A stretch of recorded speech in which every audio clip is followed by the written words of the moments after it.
You are listening to Castles and Cryptids, where the castles are haunted and the cryptids are cryptic as fuck. And occasionally we hear traffic outside. But don't be alarmed. Yeah. It's the ambiance. I opened my window because we turned off the AC because it's September. Yeah. It cooled off. Last week Yeah. was 30, 33. Today was Mm-hmm. like 18 degrees. And then Yeah, brutal. total shift. One day I Yeah. swear my car went from like 31 getting in one afternoon to like 13 the next morning, like complete opposite. Yeah. And I I'm got in my car this morning and turned my heat on full blast, on high, and was like shivering still when I got to work. And I wore a jacket and everything.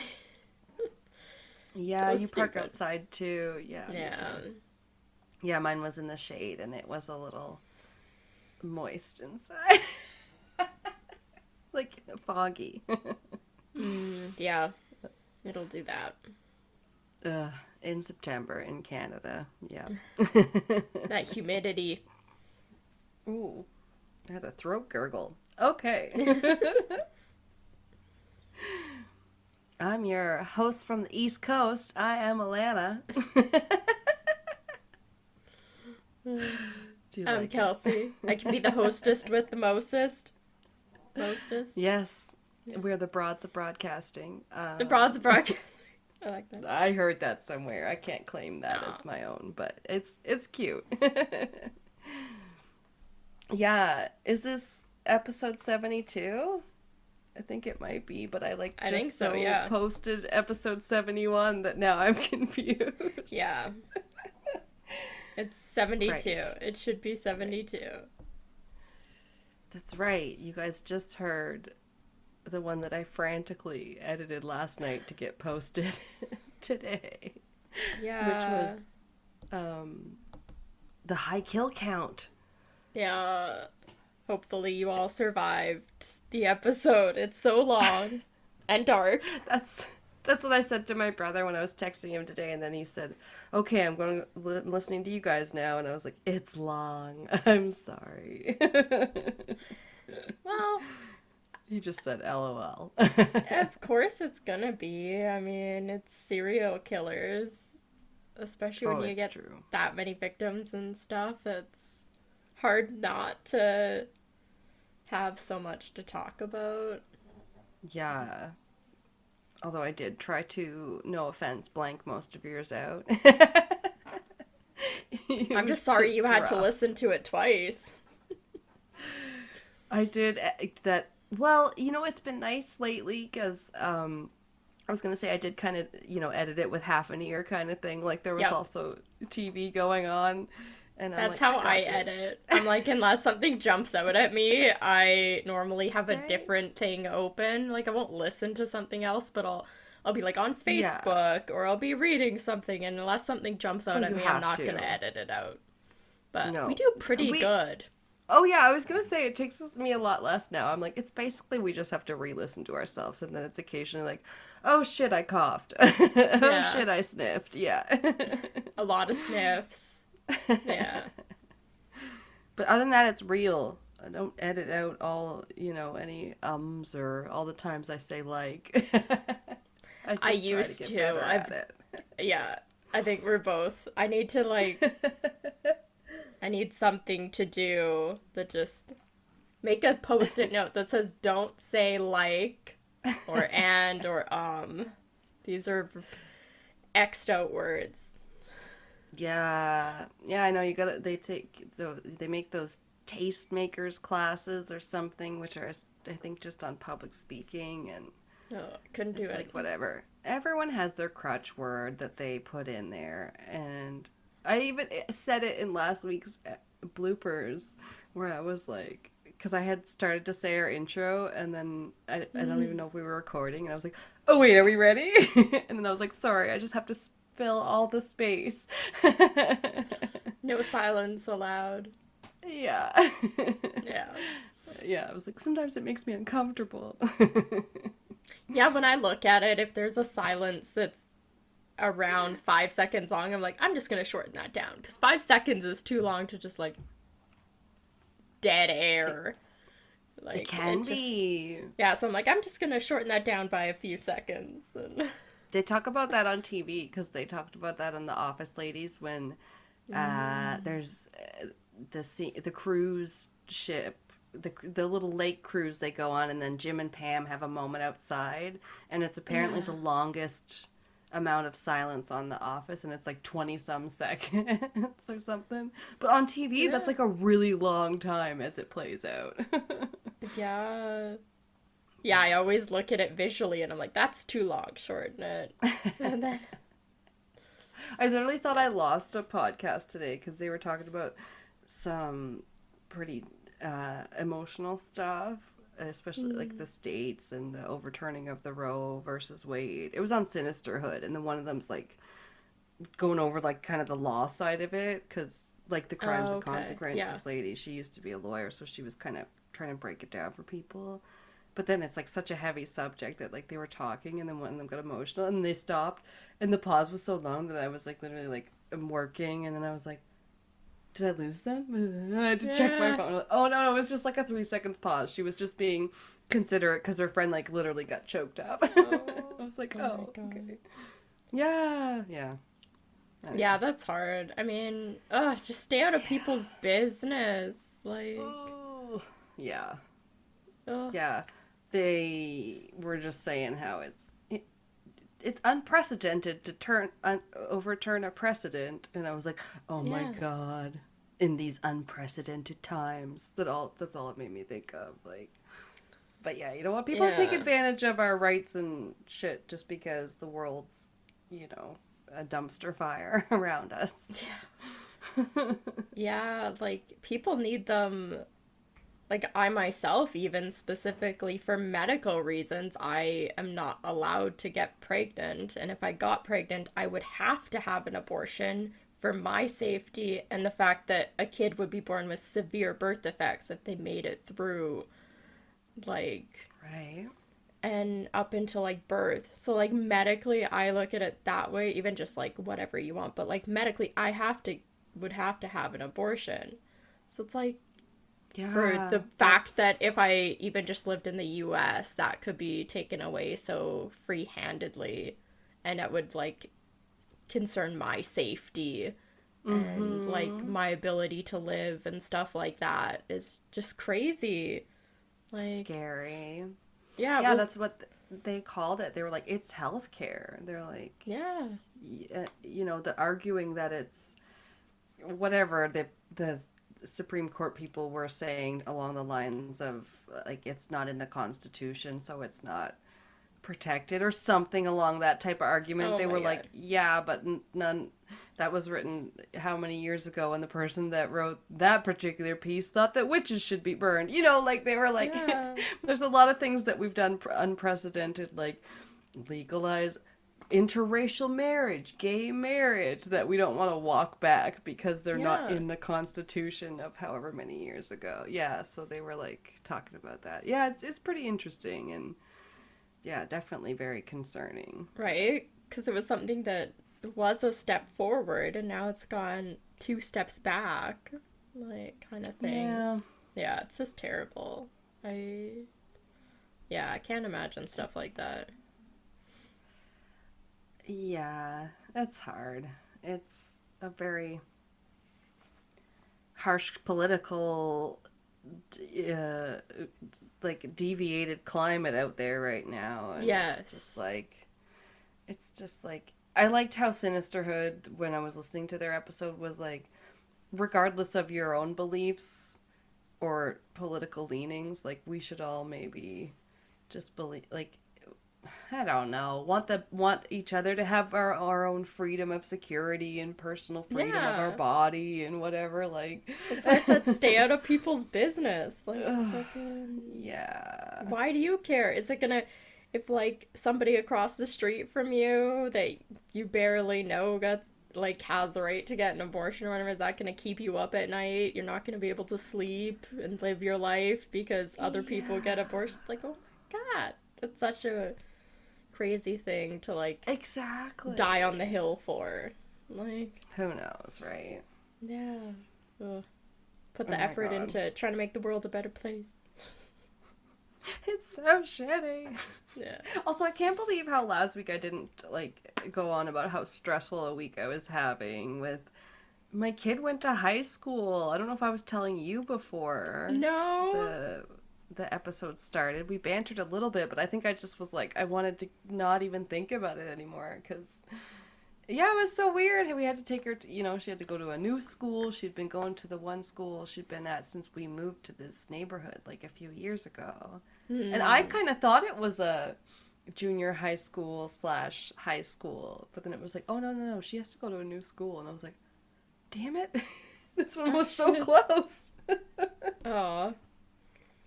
Yeah, so now she is going to one in our city that is pretty cool. You probably know it. The kids call it Ross Shep. I know the name, yeah. Okay, so what's cool about it is their mascot is a cryptid. It's a thunderbird. Oh, that's cool. Yeah, I thought that was pretty cool. But yeah, I was definitely like stressed about getting her to school and then worried about how she gets home from school now that she can't walk and like can't yeah. walk home from school because it's close. Yeah. Because not that she's paralyzed. And all that kind of stuff because she has never really had to take the bus or anything due to where we lived. And now she has to take like the city bus. She has to take the Edmonton Transit. Yeah. Ooh. So she had to like get a little bus pass. And I'm like, remember when we used to take the bus when you were little and I didn't have a car? And like, yeah, you have to like ring the bell, but it's really not a bell. It's a little pull cord. She's you like, gotta pay attention. Okay, yeah.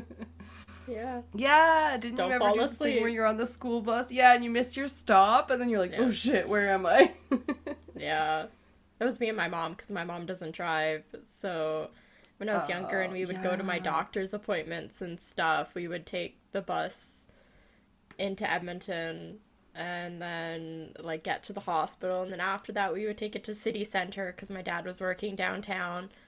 Okay, yeah. And then, yeah, sometimes we were taking the LRT, like, part way. Yeah, which can be pretty convenient. Like, at least it's fast. That's the... Yeah. It's like a subway, but it's above ground for those that aren't here. Yeah, it has parts above, below. Yeah. It's pretty cool. They're Right. expanding Yeah, it, like which a rail is good. car. Yeah. Yeah. But yeah, it's not always perfect. No. Well, okay, do you want to hear something fun I heard on the recesses of the internet? Sure. It was this week on Reddit, my new BFF. No. My favorite news source. Okay, no. But it's one of my favorites for just stumbling upon fun news articles and stuff. This came from a subreddit I ended up joining because, well, it's called Brand New Sentence. So it's kind of about weird sentences. Okay, so this one is basically this. A chimpanzee who ran away from a Ukrainian zoo was talked into returning after zookeepers offered her a raincoat, a hug, and a bike ride. I saw that. I saw pictures of it on Facebook. It was so cute. He looks like he's driving the bike. Yeah. I don't know who's pedaling the bike. I think it might be the humans. Trainers. Oh, it was adorable. I saw its little raincoat too. So cute. Okay, is that what's maybe there's like a picture and then I think the raincoat might be just hanging over the handlebars or something. Maybe. If he was wearing the raincoat, he would look like Curious George. Yes. Aww. So cute. He just needs a little hat. Yeah. All he needed was a hug and a little incentive to get home, apparently. Yeah. I'm pretty sure I saw that on Facebook. I was like, that's cute. I like that. Wholesome news. Yeah. All right, nice. Well, that's all I got. Fun. All right. Who wants to go first? I can. If I you don't want. even know if we told them what we were doing. No, we didn't. As probably the episode title clued you in, we're doing some abandoned places. Yeah. Yeah, I feel like we're going to call it that because I don't know what else we would even call it. Abandoned creepy places. Mine aren't. A couple are creepy. They aren't super. I want to visit. Same. I want to visit almost all of them. So Oh donate to my. Almost Patreon. all? That sounds like more than two. Yeah. Oh, too funny. Okay, okay. Yeah. I only have two. Ooh. But I also, well, I think I would want to visit mine too. But they're also not super, super creepy. I was like doing some research and then I was almost like, well, shouldn't I pick something that is like for sure haunted? Otherwise, No. will this Just count? abandoned. Yeah. Oh, this one, yeah, it did inspire me that I could do some other haunted ones after this, but Ooh, that's cool. yeah. But I think I want you to go first. I think I want you to go first. I don't know. Well, now I'm excited why there's multiple. there are some pictures in the drive. Yes. I have to 'cause- put my folder up there too. Yeah, so you want to make sure you go to our website for this episode because there'll be some cool pictures of different places. Yeah, and probably on the website you can even get them all the same size. Like, you know what I mean? Sometimes I try and put them all on social media like Instagram, but they are not always Yeah, Instagram loves to crop stuff or just make it super big and pixelated for no reason. Yeah. Yeah, you can kind of like start to pick the dimensions now, but it doesn't always stick with the, you know, you pick one and then the other one will mess up and you're like, damn it, now this one's cut off. Yeah. Yeah, sometimes the slideshows get a little messed up on our website, but yeah, it's definitely I love the a good best. slideshow. Yeah. I like that about Wine and Crime's website. I like to go there when they talk about the pictures because you're like, oh, I want to see what you're looking at on the drive or whatever. Yeah. Yeah. Totally. I actually kept the pictures in my notes so I could look at them while I went through my notes. So I can't actually say how long my notes are because I probably have at least 2 pages of pictures. Yeah. Yeah. I think mine's about normal, but oh, I love it. I like our long episodes. Yeah, I don't think this one will be long, but it's a nice recovery from last week's dark and depressing episode. That's true. Little true crime, little paranormal. Yeah. Little palate cleanser. Mm-hmm. Fair warning, I kind of half-heartedly looked up the pronunciation of, like, the first word I could think of in my segment and then just kind of gave up because I wasn't really in the mood to be looking up pronunciations. So. Yeah. That reminds me of me frantically doing my notes today, being like, okay, this one's pronounced like this, and then having all intention to look up other things that I was unsure of, and you know, it got left by the wayside.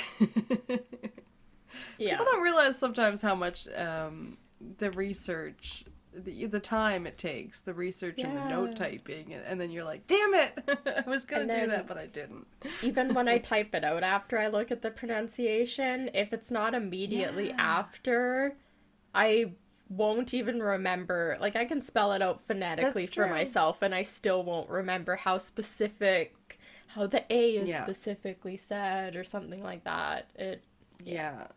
It's a fine balance of the, you know, you're like, I don't want to spend too much time on this because most people probably don't know how it's pronounced, but then I don't want to offend the people that do. Yeah, exactly. I tried, but kind of gave up. So the first place I'm going to talk about is definitely one I want to visit. And I kind of love it. And this is the Jiraja Ayama, which translates, Ooh. it's in Indonesia, and it translates to chicken church, which I love. Okay. The name says it all. I couldn't help but look at that picture too because Yeah. it came like right up first with the drive, and it's very much like a chicken with a beak open. Yeah, it's beautiful. I love it. What the heck? Okay. So it's in the Magelang in Indonesia, and in the jungle. So it's kind of surrounded just by jungles of central Java.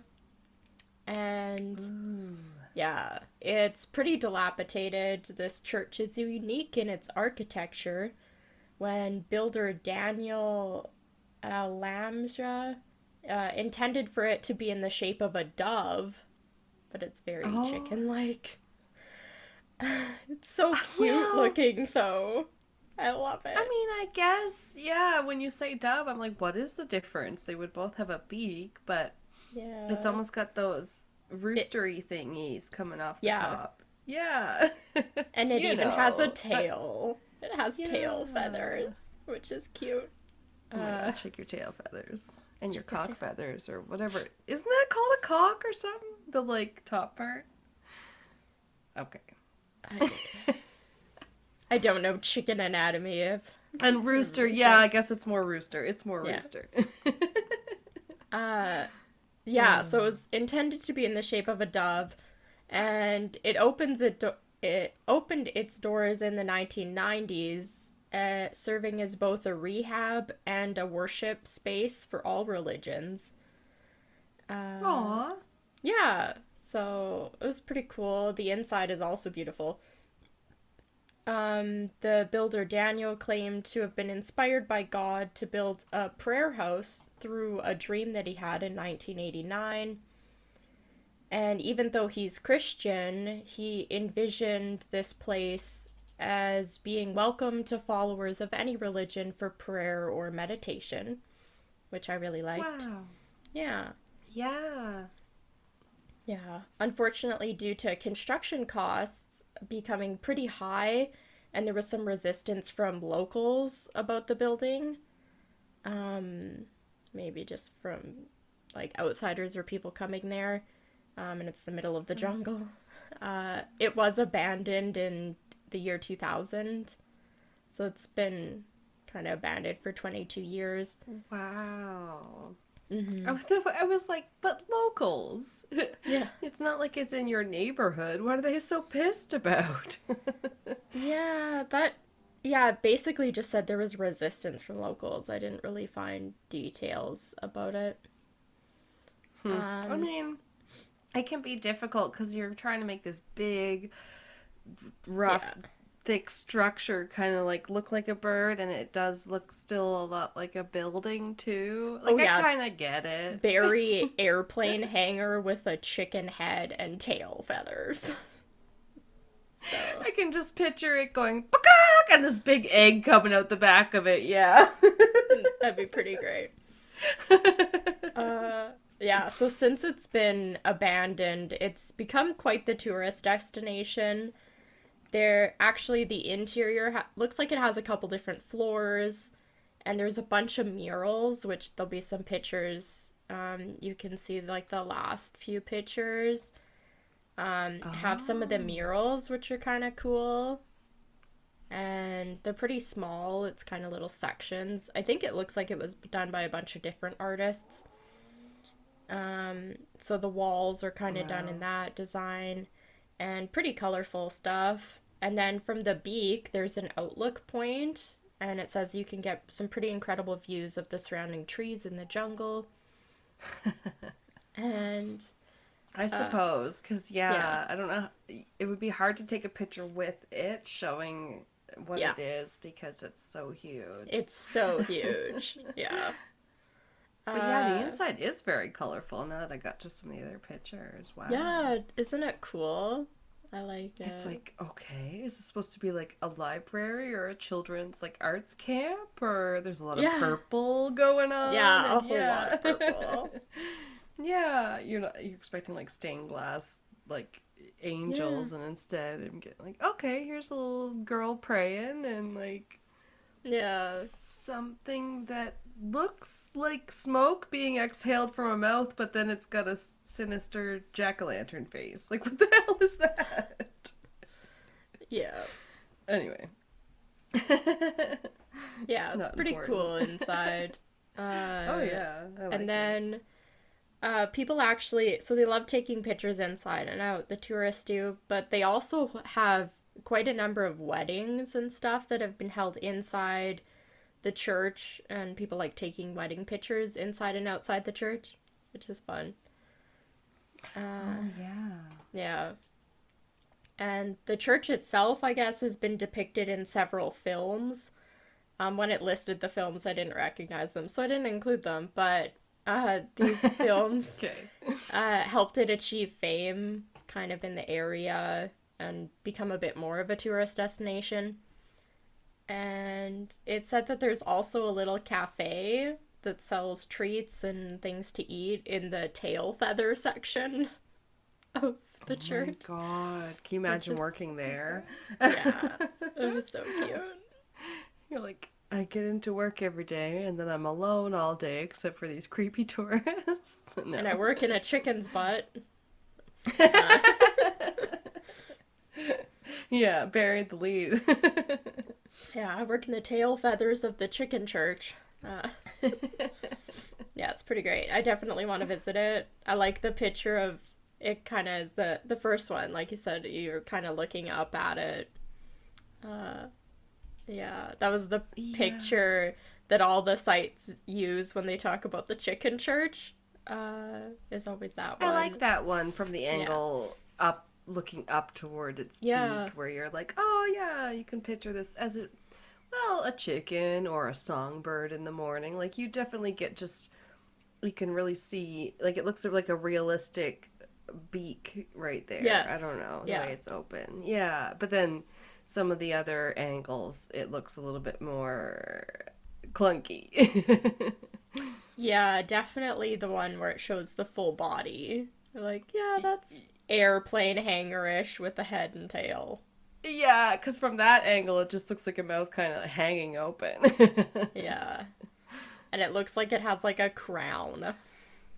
A very pointy crown. Yeah, Yeah. yeah. The Statue of Chicken Liberty. Yeah. It does look like the top of a Statue of Liberty. That's cute. Yeah. Yeah, chicken instead of Chicken Little, it's Chicken Liberty. I like that. The next place would also be pretty cool to visit, and this is the Kolmanskop in Namibia, Africa. And Okay. yeah, it was once the home to, or a town that housed workers and families for a local diamond mine back in 1908, and it Oh. now sits as these unique abandoned buildings and houses. It included all the amenities in the town, such as a hospital, a ballroom, power station. There was a school, something called a Whoa. Skittle Alley, which I obviously forgot to look up because I don't know what that is. It was full of Skittles. Taste the rainbow. Yeah. There was a Weird. theater and sports hall, a casino, an ice factory in Africa, uh, Okay. as well as the first What? Right? I want to know what the ice factory was. Yeah, Um, that just those two words together sound so funny. yeah, I guess as a Canadian. I mean, yeah, obviously you can buy ice here in North America from the corner yeah, store or whatever. So, I guess places must freeze water and then sell it, but you yeah, just don't think of it like that. yeah. It also boasted having the first X-ray station in the southern hemisphere. So it had, Wow. yeah, it was pretty cool. And it had the first tram that was built in Africa. So Okay. that's pretty cool. So it was a But now it pretty, has nothing. yeah.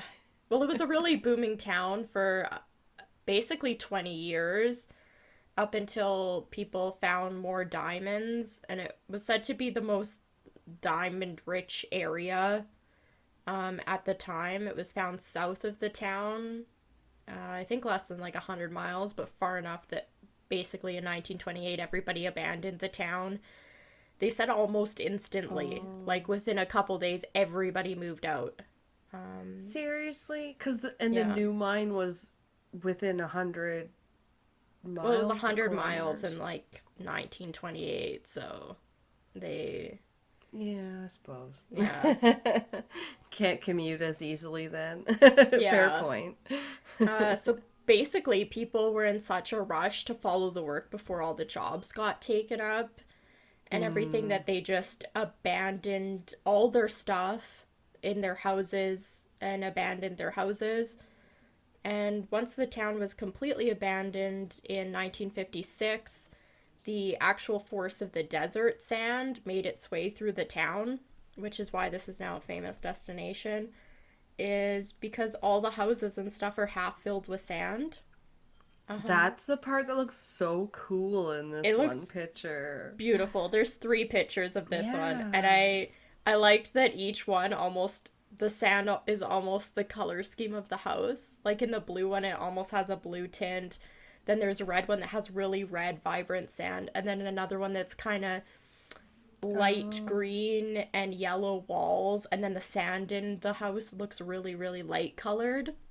It's very picturesque. Oh, I think that's the one I'm looking at. Yeah. So Yeah, maybe that they also kind of reflect they the must. colors off the walls. Yeah. Okay, yeah. Yeah, I see what you mean. Yeah, so there's yeah, it's now famous for all these sand-filled houses, which have also appeared in several movies.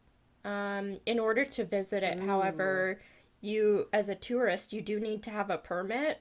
It didn't talk about how hard that is to get, or anything, but you do need a permit, and then you can walk through the knee-deep sand-filled houses that make for these pretty unique pictures. Damn. Yeah. Yeah, because in a way, it's almost like water. It's got the Yeah. same kind of, you see ripple patterns, you see those Yeah. patterns of like wind or, Mhm. movement. Yeah, it's definitely really cool looking. You're like, okay, yeah. Yeah, and all I the would, doors are pushed open and like half open, and it looks like the house is. oh, It yeah. looks like the house has got filled with quicksand or something, and it's just gonna slowly get swallowed up. Like, Oh yeah, it totally is like the perfect setting for a nightmare because you're already yeah, like I could be running from something and then always in nightmares you feel like you're slogging through knee pools of yes. sand. I was gonna say it'd be nice to walk through them, but it's probably really difficult to walk through them with all the Yeah. sand. Isn't Yeah, that how people train? Yeah, they like run on the beach yeah. Oh, or like up a stadium, but yeah. mm-hmm. Yeah, it's so cool. Yeah. So there, I definitely want to visit. This next place, I don't know. I feel like if somebody dragged me, I would, but and Okay. we Sorry. kind of talked about it before, and that is the catacombs in Paris. Just That's an underground abandoned place. yeah, Ooh. Yeah, it those are the just creepiest ones. creeps me the fuck out. Yes. Underground is like Yeah, underwater. You're just more stuck. yeah.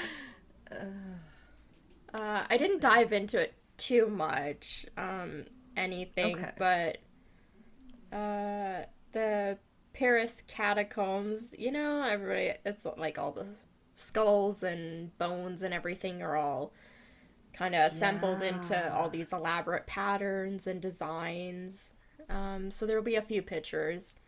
And it's this subterranean tomb that's been hidden beneath the streets of Paris and actually holds the remains of more than 6 million bodies, which I didn't realize it was that Wow. many. It's crazy. Yeah, it sure is looks like a lot on this first picture, Yeah. where it's just like stacks of skulls and then some other sort of bones. And yeah, you're almost like, oh, were people like just drawing with these bones? Oh, if I stack all these skulls and then all these femurs and then do a row Right? of Like you're a skulls bricklayer on laying top. out a design and been like, Yeah. oh, that's not quite right. Take it apart, redo it. Uh, Exactly. It could be a wall, like a clay and yeah, dauble wall where yeah, they fill in all the cracks. yeah, Just it's so so creepy. many. Ugh. So this underground cemetery, it's kind of referred to, was built in the last 18th century and was used by the French resistance as their headquarters during World War II. So would have hated to Really? be stuck down here all the time. Ugh, it's creepy. Yeah. Yeah. Don't love that, but pretty badass. Yeah. Like, where's your headquarters? The fucking catacombs. True, true. And I will go over one of Hitler's headquarters, and it does Yeah. not have a bunch of fucking skulls, so this one is clearly superior. Yeah. Hitler wishes this was his headquarters. Yeah. Uh, I love it um, when we have another, like, kind of connection, though. yeah. Like, headquarters. Yeah, so cool. Mm-hmm. Uh, Weirdly, I didn't realize that the catacombs had been open to the public for so long. It goes Okay. back to 1874, Okay, which is wow. insane to me. Like, Although, I mean, when you say it, I'm like, that tracks because it seems like people have always have a macabre fascination hmm with crime, and then like, oh wait, somebody got murdered here. Let's all go take a piece of the foundation as a souvenir. yeah, that's true. Right? Almost even worse than us true crime podcasters because we try and be respectful. Yeah, yeah. Yeah. Uh, Oh, I just can't crazy. imagine the people that were hired, like, to make these designs and to do all this work, because it must have been freaking Yeah. exhausting. But Yeah, this is way before haunted houses, too. yeah. So this labyrinth has been open since 1874 and it lies beneath Paris, with the bones of the dead being moved there after being taken out and transferred from graveyards, which were being closed for public health reasons. So, I mean, Okay, that sounds yeah. familiar. They had too many bodies for it to be hygienic. Yeah, which confuses me because they do that and then they're like, let's put all 6 million of them in one spot. Like, I suppose. They're like, as long as it's down far enough that we don't have to. yeah. Because they thought almost all the diseases at one point were carried in the air and stuff before they realized. Well, Yeah. I mean, I guess. They didn't really understand germ theory for a while. So. Yeah. It just blows my mind that they're like, we're gonna close the above ground graveyards for health reasons, but we're gonna put them underground and sell you tickets to view them. That too, yeah. All the people that had Yeah. to put them down there, all the people that are Yeah. buying tickets. Yeah. You don't really know what you guys are doing. No. So yeah, they were arranged into all these displays, which kind of line the walls and different hallways, rooms, and stuff like that. Obviously, this has been many, many movies. I've used this. One of my favorite kind of horror movies I Sorry. think we've talked about before is As Above, So Below. I'm like, Yes, I love that automatically movie. think of that movie with Yeah. this now. They did Um, such a good job, I think, of displaying it. yeah. Or yeah. Yeah, I really love that movie. So Mm-hmm. that's probably one of the reasons I would like somebody would absolutely have to probably like drag me to get me to go through the catacombs. I would not. They would have to drag you to hell. Yeah, they would. I would not Sorry. voluntarily. The other Sam Raimi movie, too. Yeah. Yep. Yes, I love that. Where they're like, yeah, definitely, it's a good movie if you guys haven't seen it. But they're like in the catacombs, and Yeah. weren't they like, yeah? Then it's like a found footage thing too, where they were like following a video they saw from down there. Ugh, I just love that movie. They do. I think they have the one person is recording it. I can't remember why they're recording it. Oh, But that could be it. Yeah, someone's yeah, got the camera. I'll never So get it's over the like part they make it all the way through and it's like basically the end of the movie and like whatever's yeah. happened and then the one girl like everybody's almost dead and the one girl's like you have to go back to the start and like write the thing we did wrong right at the beginning. So she literally basically runs in like the span of 4 minutes. I think it's on YouTube. She like runs through everything they experienced for the last hour and a half in the movie Yeah. in 4 minutes, books it all the way there, and then books it all the way back through a second time.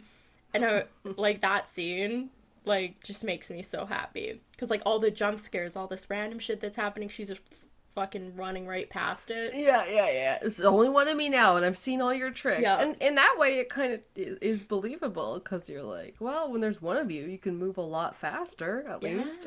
And she's like full on sprinting through that stuff, and like all the stuff is trying to grab at her, and it's supposed to be so scary, but she's just like giving her, and then it just ends with them. I always loved them crawling. They did it in Stranger Things this season too, where you're like by crawling up, you're going or they're going up, but they're actually coming down. So they climb through the manhole cover and are like pulling each other out, but at the end they're like sitting on the Then the pavement. Yeah, it's Right. like the whole camera like flips Yeah. on you until what you're looking at is inverse. I that's the yeah, And then that they part just stuck like with me. close the manhole cover and it just shows their feet walking away and that's the end of the movie and you're like, "What?" Like, "No." Yeah. Oh, I mean, so that's more crazy. ending than you get in some movies. Yeah, absolutely. Yeah, I just love yeah. that movie. I want to It rewatch is it good. right now. No. Oh, I do too. I Yeah. haven't watched that in a while. Yeah, I watched it Okay, first so after I borrowed it from you guys. But oh yeah. right, yeah. So for those that are sorry, I hate it when podcasts are like talking about something for a few minutes and then I'm like, what the hell are you talking about again? Yeah. As above, so below. Yeah. Very good movie. But he also did other ones like Drag Me to Hell that were good. Yeah, that's why. I Yeah, that one referenced had that Justin one. Long Yeah. in it, didn't it? I'm sure I've Oh, seen that one. I think so. I Yeah. think so. Um, that one might have been one of the first horror movies like I ever saw. But, Well, and he just did one of the Marvel movies. Doctor Strange. Yeah, the Doctor Yeah. Strange one, which was pretty dark. I like the Yeah. Evil Dead movies. I like And them. those, yeah, that's So right. funny. Yeah. I only Classic. watched them for the first time this year, and then I watched Ash and the Evil Dead on Netflix, and I was just like, yes, I love his idiotic likeness of Yeah. I feel like, yeah, you learn about those and you're like, okay, now I'm initiated into the creepy people. I know the Evil Yeah. Dead movies. I know what this is all about. Yeah. so great. It's like a rite of passage. Yeah. and so just literally unbelievable, just like Yeah. laughable stuff where it's like that's not possible. True. Okay, that's happening. Like I think we still have to watch them with Rain with our Mm, kid, but yeah. yeah, that'll be fun. The next place I just kind of stumbled across it. And it's just kind of a bizarre place that I can't believe was a thing at some point. And Okay. it is called Fordlandia. I had never heard of this. I don't know if you have. Does that sound familiar? Well, a little bit, Yeah. but also I've been looking at the drive for a few minutes. And also I don't Yeah. know if that's because of like shows like Portlandia, you know? Okay. Maybe. Yeah. But I it sounds familiar, but yeah, enlighten me. So this, Fordlandia, was in Brazil. And it actually was established by the founder of Ford Motors, Henry Ford, hence the name Fordlandia. Right. Okay. Yeah. This makes Like sense. we could have Alanna Landia and Kelsey Landia. Doesn't quite have the same ring to it though as Fordlandia. No, and also you should have seen a lady the other day when I told her when I was doing her international driving permit that, oh, oh, your name is so close to a friend of mine because your name is Kelly Anderson, and one of my best friend's name is Kelsey Anderson. And she just kind Yeah. of like blinked at me, and I was like, okay, moving on. She was like, Yeah. don't care. Yeah. All right, old lady, I'm so sorry. I get shit like that all the time where people be like, you look like my best friend's sister's girlfriend. And I'll be like, okay, is that a good thing? Yeah. Yeah, exactly. She was just like, what? Cool story. So Fordlandia was established in 1927 and was built to inhabit about 10,000 people. Wow. Yeah. That's a lot. It was intended to be a large rubber plantation that was built in the Amazon forest. Because everything's got to be in the fucking forest, apparently. But Well, but if they had rubber trees there, it would make sense, I guess. yeah, I got very confused because I didn't understand that rubber came from trees before they did synthetic rubber, so I was so confused when I was looking this up. And then they started talking about tapping the trees for rubber, and I was like, wait, what? This is like money doesn't grow on trees, and then you're like tapping trees for rubber. know. Yeah, my brain. I feel like I looked up that comprehend it. rabbit hole because Creed from The Office, he does I guess they're like, oh, and thanks to Creed for doing our Office Ladies intro song, and it's called Rubber Tree by Creed Bratton, and I'm always like, Rubber Tree, and then like I feel like that's how I was like, yeah. rubber grows on trees? I was Also, so confused. Right?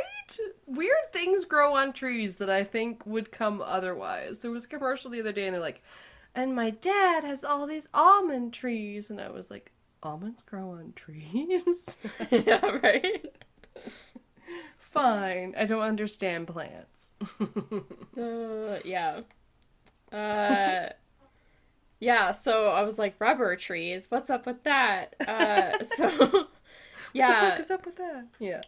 Ford planned this corporate city and surrounded it with swimming pools, golf courses, bungalows.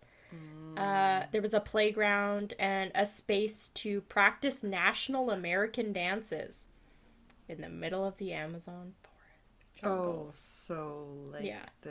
what is that did they try and teach you country dances in high school like they did us? 100%. Like the boot scoot and boogie. I was Yeah. gonna say. All the way from middle school.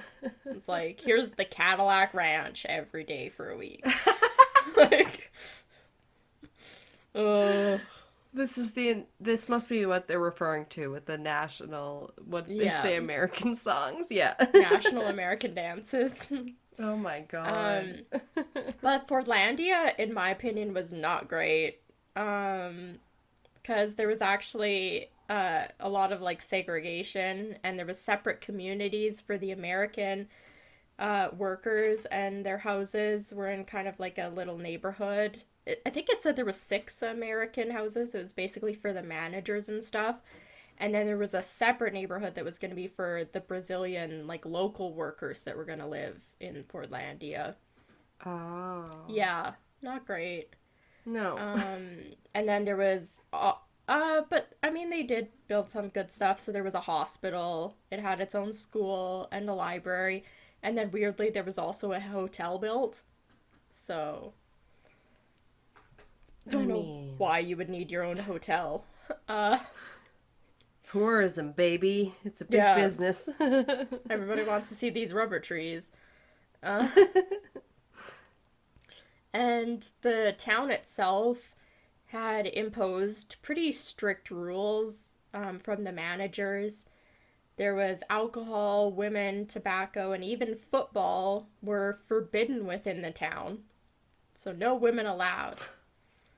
To step foot in the town? Wow. Yeah. Okay. And this ban included to inside any of the workers' own homes. Jeez. Yeah. I feel like I've only heard about that on like an island that was only monks or something in Yeah. Greece. And it said that inspectors would go from house to house to check how organized the houses were and to follow up and enforce these rules. Oh Um, wow, okay. mhm. Hard asses. According to Wikipedia, it said that the inhabitants got around these prohibitions by padding out merchant river boats that they moored beyond the town jurisdiction in the water, and often hiding contraband goods inside of fruits like watermelons. One It even said that a small settlement was established 8 kilometers or 5 miles upstream on the named Island of Innocence that had bars, nightclubs, and brothels. So that's how they were getting by, I guess. Okay. Yeah. Yeah, sounds about right. Sounds Yeah. familiar. Uh, It's illegal here, but we'll just go around it. yeah. In sort of their downturn and just getting worse, and part of the reason why it's no longer inhabited or functioning, I guess, as this plantation, is that a lot of the workers there, because they were Brazilian workers, they were given unfamiliar American food, like hamburgers, canned food, and they were forced to live in this American style housing. Most disliked the way that they were treated and were required to wear ID badges, work through the middle of the day under the tropical sun, and would often refuse to work. I assume the conditions were not good. Okay, yeah, it Yeah, sounds almost like more like slavery than work. yeah. It said I guess as the, there was like a whole section on Wikipedia about how rubber like moves through trees that I ended up reading. Oh my God. Apparently, Okay. apparently as it gets warmer, it travels higher in the tree. So the best way for tapping the rubber trees was to do it earlier in the morning when they were cooler outside and the trees were cooler, because more of it would be at the near the base of the tree. So weird. Oh, okay, Yeah, okay. makes sense though. But I was like, Yeah, actually, oh, when you weird. explain it, yeah. Anyway, I just, Yeah, rubber yeah. trees. I don't understand. No, but it does remind me of something where, like, I read in Outlander and Claire was picking something by moonlight and she said, actually, it sounds like an old wives' tale, but if, um, the plants have chemicals that ward off like a nocturnal animal, then they're going to secrete those juices more at night, so they're going to be more potent at night for their like medicinal qualities kind of thing. That's Yeah, pretty so cool. there was like, yeah, I thought that was really interesting where it was like, okay, if there's an old wives' tale where you have to gather this by midnight and this by noon, it might actually have some scientific basis because it has to do with when the plants are like pollinated or whatever. That's cool. Yeah. So there was actually like a big incident that happened in Fordlandia that I couldn't find a whole lot of information about. Okay. Um, and it was mentioned in like almost everything I read about, which was pretty funny. Um, the one thing said that there was a huge uprising in the early 1930s. And at this point, all the workers kind of revolted against the managers, and they ended up throwing the cars into the river, and then they chased all the managers into the jungle. Oh Um, my God, really? yeah, it's kind of great. Amazing. Yeah. Yeah. Um, and basically, since then, Fordlandia has sat largely abandoned all through the 1930s. Also, in part, it was kind of on the decline because the world's invention of synthetic rubber made these rubber trees kind of obsolete. And Right. yeah, Okay. Aw, that's kind of sad. yeah. It did note that up until the year 2000, there were about 90 residents who were still actually living in Fordlandia. Oh, But most wow. of the buildings had been pretty severely looted. Some of them had even basically been demolished. And there Right. has been an uptick in population with 3,000 residents being reported in 2017. Okay, so like more people are living there now than was Yeah, ever before. probably, yeah. I don't know how many people were living there. It was built to house about 10,000, but I don't know how many ever lived there at like maybe the peak. Sure. But yeah, Yeah. like the population is definitely Oh, yeah. increasing, they're saying. Yeah. Okay. It said people are kind of reclaiming it since the houses are still standing, some of them, and it does have like foundational work for like hospitals and schools and stuff. Okay, that's like that old song. I'm still standing. Ba-da-da-da-da-da. Yeah. Yeah. Um, Amazing. it I found super funny, and I'll end it with this, was that reportedly the founder, Henry Ford, never visited Fordlandia despite numerous invitations by residents and managers. So he never even fucking Ugh. visited this place. And Oh, rich people. yeah, I was like, he named it and designed it all and then never even went, which I think is hilarious. I did say at one point that up until the big uprising in the 1930s, there was plans to build a second one, Really? which I think construction may have been underway when they kind of everything happened, because it talked about that one being like a complete failure, and this one at least was functional. Huh. But it Wow. has some pretty cool pictures. Like I like the picture of like the first one that's on the drive, and then there's some aerial shots. There's some shots I think of the hospital and the pool. And then one of just an abandoned Ford truck in the middle of the thing that looks very picturesque. I love the pastel colors. Yeah, the old. It's like an Yeah. old, or obviously it's old because this is old. But yeah, I know. I Cool definitely love these pictures. kind of pictures. I'm like, Yeah.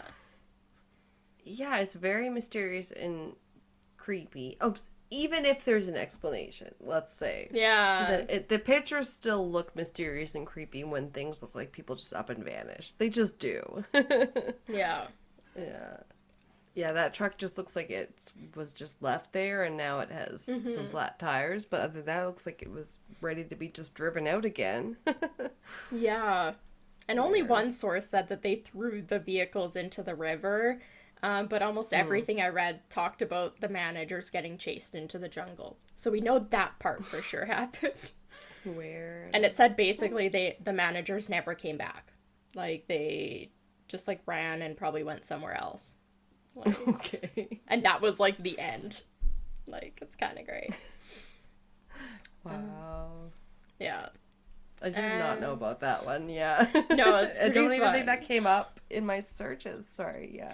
I think it came up a couple times, and I was like, I just love the name Fordlandia, It like literally definitely, yeah, it reminds me of that show, Portlandia. Portlandia. Yeah, I feel like Fred Armisen was in it and yeah. possibly Jim Gaffigan.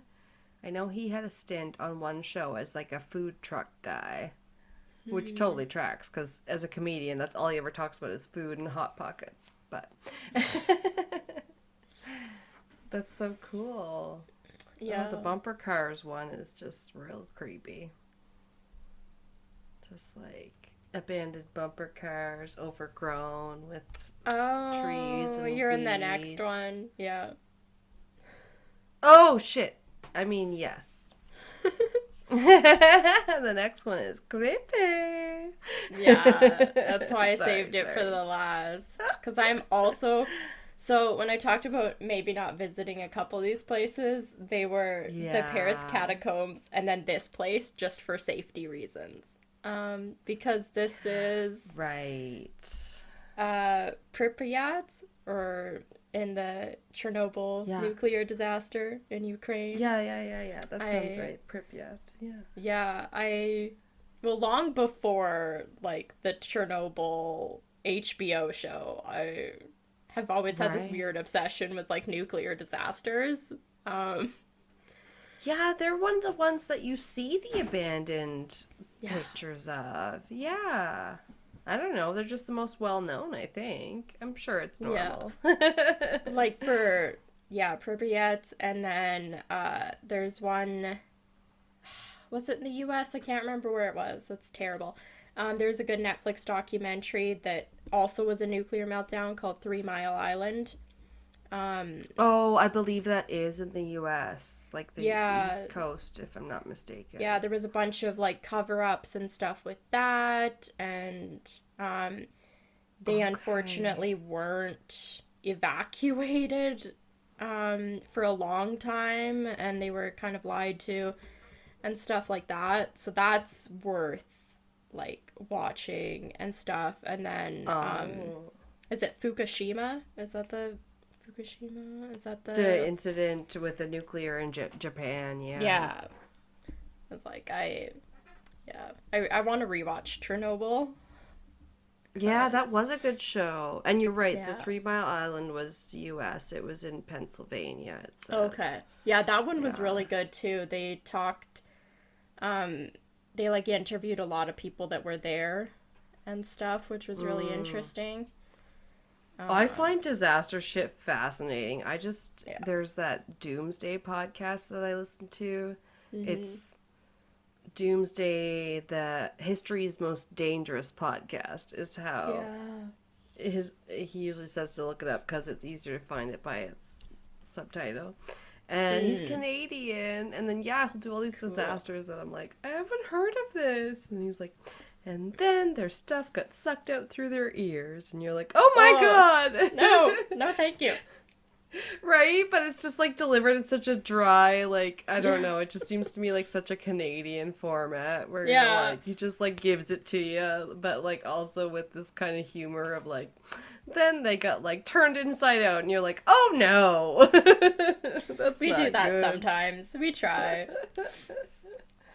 Yeah, yeah, it's really good. Yeah, so this obviously one of the most famous and probably eerie like abandoned Mm. places in the world. Oh yeah. Um and Pripyat was founded in 1970 to serve as housing for the workers and the families who worked at the Chernobyl nuclear power plant. Uh, Okay. it was officially listed itself as a city in 1979 with a population of over 49,000 people. I think it was like Wow. 49,380 people or something. Uh, Wow, that's yeah. impressive. Mm-hmm. Like, especially if it was just built up around this nuclear plant. Yeah, it's not right beside it. It had Excuse a me. bit of a distance. There was a commute involved. Right, but So as you said, it like kind yeah. of it wasn't there before the No, nuclear it was plant built as much. Yeah. specifically like for the workers there. Right. So it was once a functional city. It now lays abandoned thanks to the Chernobyl nuclear disaster in 1986. And the incident released unimaginable amounts of radiation from the nuclear reactor that had the meltdown, and residents were forced to flee actually the day after the disaster happened, and they were Mm. required, due to the contamination from the radiation, to leave all of their belongings behind. And Damn. yeah. So that's part of like the eeriness, I feel like, is stuff looks like it's just frozen in time, but it's also like Exactly. looted and run down and nature's taking it back.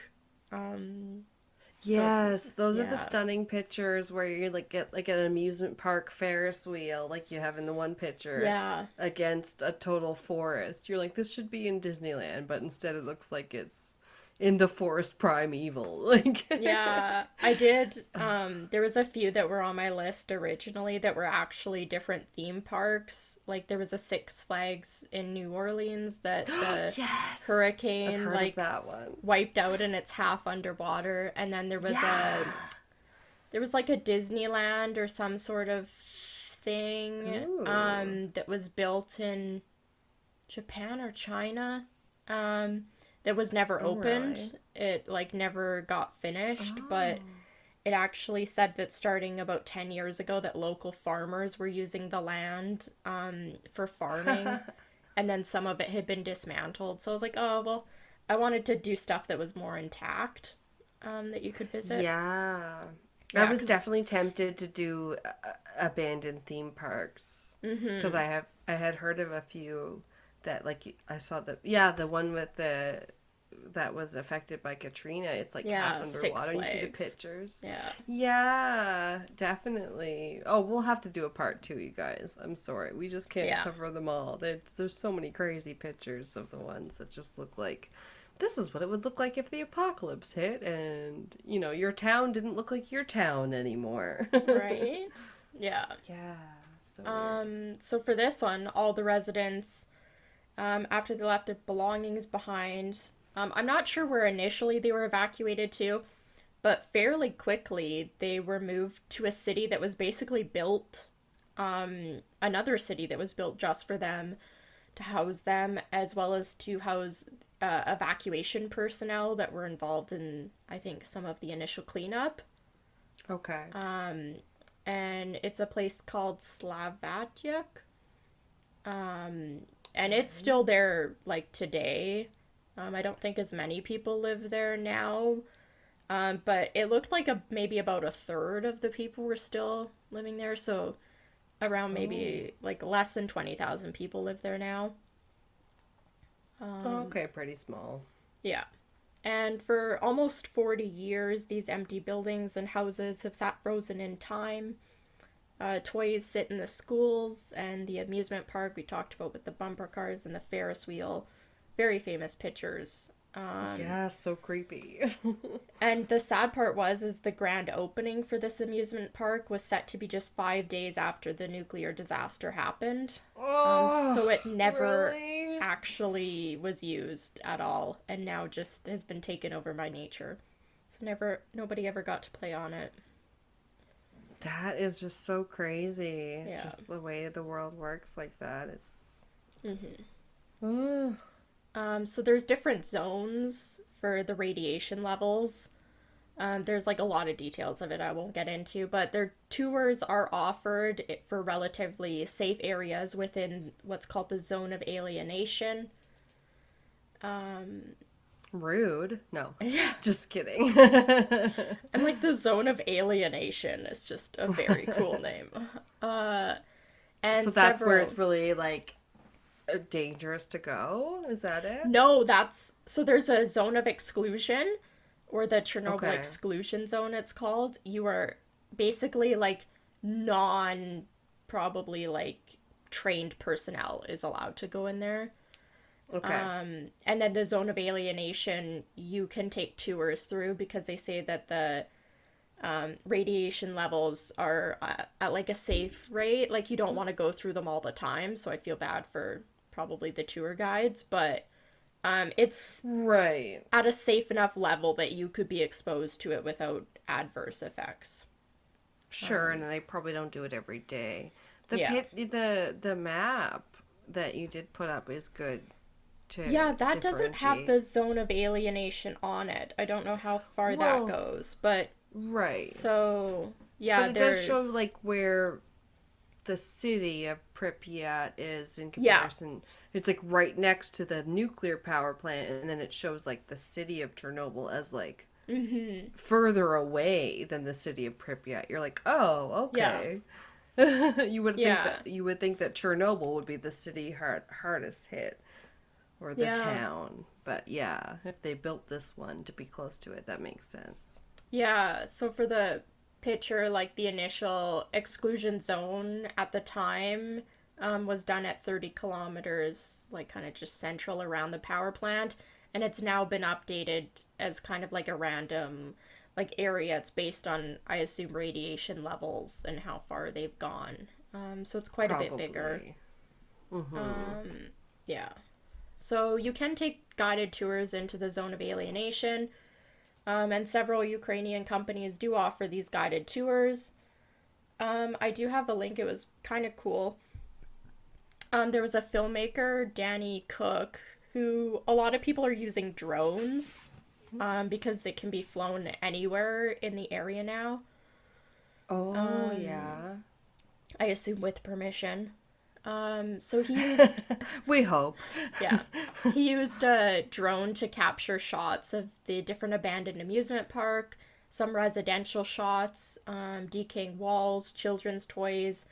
There's a really creepy part of it I watched. It's like this 3-minute kind of short film that he posted onto YouTube that's called Postcards from Chernobyl. Oh, really? And he compiled this short film while he was making footage for the CBS News 60 Minutes episode that was called Chernobyl, the Catastrophe That Never Ended. Because the cleanup is ongoing. They're still trying to figure out how to contain it within like a cement, basically igloo. And they're saying it's going to take like, they need to encase it in cement, but they're saying like, it's too hard to get close to it to basically be able to build the stuff to make the cement encasement to make it safer. Yeah, they've had a lot of problems with it, and they say like it is in some sort of cement now, isn't it? I believe so, but it needs like maintenance and stuff like that on it. They said within the next however many decades. I think it's like 100 years or something. It needs to be redone. Oh my god, it's so crazy that it's gonna soon be 100 years, or like, you know, soon enough. Because it's it's like 40 years. I mean, right. So this 3-minute short film, I do have the link. It was kind of cool to watch. It's similar to a lot of the pictures you see, but there was one part of it where it literally just had the entire floor of a room was just covered in gas masks, like. And that's the one that stuck out to me because it was so creepy. There was like a gas mask hanging from something, and then it like panned to the ground, and it was just like hundreds. Like you couldn't even see the floor. Like the floor was made of gas masks, and that like was very creepy to see. Because that was probably all the protective equipment that they had to leave behind in that area. Because then it became contaminated, you know. Oh, okay. So I was like, why are they just laying there on the floor? Yeah. Yeah. Okay. Yeah, I can send you the thing. It was kind of cool. I'll put it on the website. It's just like a 3-minute video. Creepy. And then just like updates, I guess, about what's going on right now because of like the invasion from Russia has I didn't think that they would want to fuck with the Chernobyl nuclear power plant, but apparently they fucking did. So... Really? Yeah, I didn't know about this, but... So, this year, the Chernobyl exclusion zone that nobody's really supposed to enter was the site... Yeah, was the site of fighting between Russian and Ukrainian forces during what they called the Battle of Chernobyl on the 24th of February 2022. And it was part of Russia's invasion of Ukraine, with Russian forces reportedly capturing the plant on the same day. So they did get a hold of the plant. Really? This is all from Wikipedia. It's so crazy. I'm not used to hearing a battle in the year I'm currently living in. Right? Yeah. I didn't realize they were calling it that. Yeah. Jesus. Okay. There was, so when they overtook the facilities at Chernobyl, the power plant, are still requiring ongoing management as part to ensure the continued cooling of the spent nuclear fuel. So it does have ongoing maintenance. This is all copied just from Wikipedia. There's an estimated 100 plant workers and 200 Ukrainian guards that were at the Chernobyl nuclear power plant when the Russians arrived, and they weren't allowed to leave. And normally they would have a change of shift daily, and they would not live at the site, but because of the Russian invasion, they weren't allowed to leave, and then they kind of started running out of supplies for medication, food, electricity. According to Ukrainian reports, the radiation levels at the exclusion zone increased after the invasion. The higher levels are believed to be a result of the disturbance of radioactive dust by the military activity, or possibly incorrect readings caused by cyber attacks. They don't know. But I mean, if you have Wait, hundreds of... okay. Yeah. In what year? Right? Not 2016. Cyber But attacks. Okay. yeah, like obviously if you have hundreds of people like stomping around and all this machinery going through, it's gonna kick some stuff up in the dust and the dirt and everything. Yeah, in I the would area. say. On March 10th, the International Atomic Energy Agency stated that it had lost all contact with the Chernobyl power plant. And then on March 22nd, the Ukrainian state agency responsible for the Chernobyl exclusion zone reported that Russian forces had destroyed a new laboratory at the Chernobyl nuclear power plant. The laboratory, which opened in 2015, worked to improve the management of radioactive waste, among other things. Quote, the laboratory contained highly active samples and samples of radiation nuclides that are now in the hands of the enemy, which will harm itself and not the civilized world, the agency said in its statement.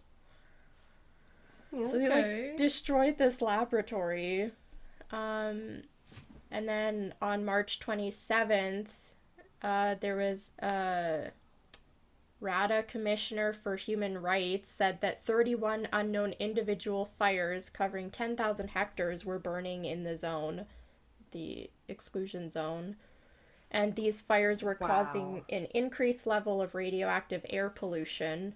Firefighters were unable to reach the fires due to the Russian forces in the area. And then on March 31st, it was reported that most of the Russian troops occupying Chernobyl had withdrawn.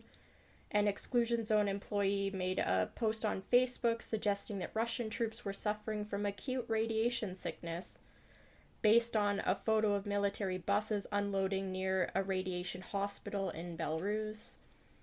Chernobyl operated... Belarus.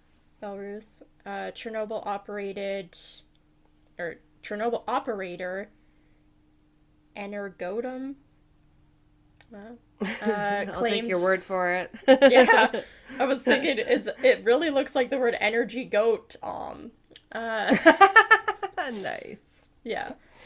Energodom claimed that Russian troops had dug trenches in the most contaminated part of the Chernobyl exclusion zone and were receiving significant doses of radiation. So they had like dug into the dirt where it's like the most contaminated part you could have been in. Oh. Damn. Yeah. That was the scary part of that show, was people going in and knowing they weren't gonna live that long if they did. Yeah. Fucking scary. The last little bit just says that the BBC News reported unconfirmed reports that some fighters were being treated, and then on April 3rd, 2022, Ukrainian forces retook the Chernobyl power plant. So it didn't say anything else, so I really hope nothing else is going on, but it's like, I would not think that Russians invading would want to fuck with like radiation at Chernobyl, but apparently they did, and it doesn't sound like it was a good thing because it sounded like people got sick. Like, well, yeah, you would think you would be worried about your own troops' deaths. Safety. Yeah. And like radiation levels and stuff. Yeah, radiation isn't going to care whose side you're on. So yeah, you would think that would be your concern. It's like, is it a risk we're willing to take? Like, is it worth it? Yeah, it'd be scary. God. Like, oh, yeah, I couldn't believe that when I saw that. Yeah. Yeah, that's all I got. Definitely we'll take a quick break and probably I'll do mine to round it out. I got some crazy Nazi shit, so that's why I was like, I don't know. Do I have enough time to tell it? I guess we'll see. See how it goes. We'll be right back. Okay. I have a couple places that I picked. There really was quite a few to choose from. It was Yeah. like dealer's choice. All these cool abandoned places. Even when I was like looking at a list that was only like military abandoned places. Oh, Still a yeah. lot. Yeah. There's lots of categories. I had a few that came up that were like old Olympic, like villages and stuff that, Oh damn. yeah. Because a lot of those places, it's such a specific thing to be Yeah. used for the Olympics. And Yep. like the moguls and then the like luge things. It's like nobody's ever gonna Oh use these yeah. again. And We yeah, need an Olympic size stadium for this particular sport. Yeah, but only yeah, this one time. yeah. Oh, it's crazy. Yeah, I think some of the Calgary places are like that because they had the Yeah, um yeah, they had the Olympics in Calgary. I if I'm not mistaken, the year I was born, 1988. mm. Yeah. That's probably how I remember that. Yeah. So, yeah, I looked up some military places. I knew there was definitely some interesting places I had seen online before, like a few of the abandoned theme parks, like you were talking about in Yeah. New Orleans. Yeah, and those ones are really, really interest me. But then just trying to narrow it down to like one Mm-hmm. or two places, I Yeah. ended up realizing there was a bit of a theme. Yeah, where there was a couple places that had to do with the Second World War, and I was like, oh man, there was a time when I was like super interested in that time and read all of the books I could get from the library about, Anne Frank's diary and all that kind of shit. Yeah. So I chose a few places. The first one was one of Hitler's bunkers or his headquarters. So that's why you said Creepy. something about headquarters, and I was like, oh, same. Yeah. Yeah. And he called this one the Wolf's Lair because apparently Hitler loved to refer to himself as the wolf. Ugh. Because of course he did. Yeah, exactly. So he called his main bunker compound the Wolf's Lair or yep, didn't look it up, but the Wolf Schanze, I think. Yeah. Sure. Yeah.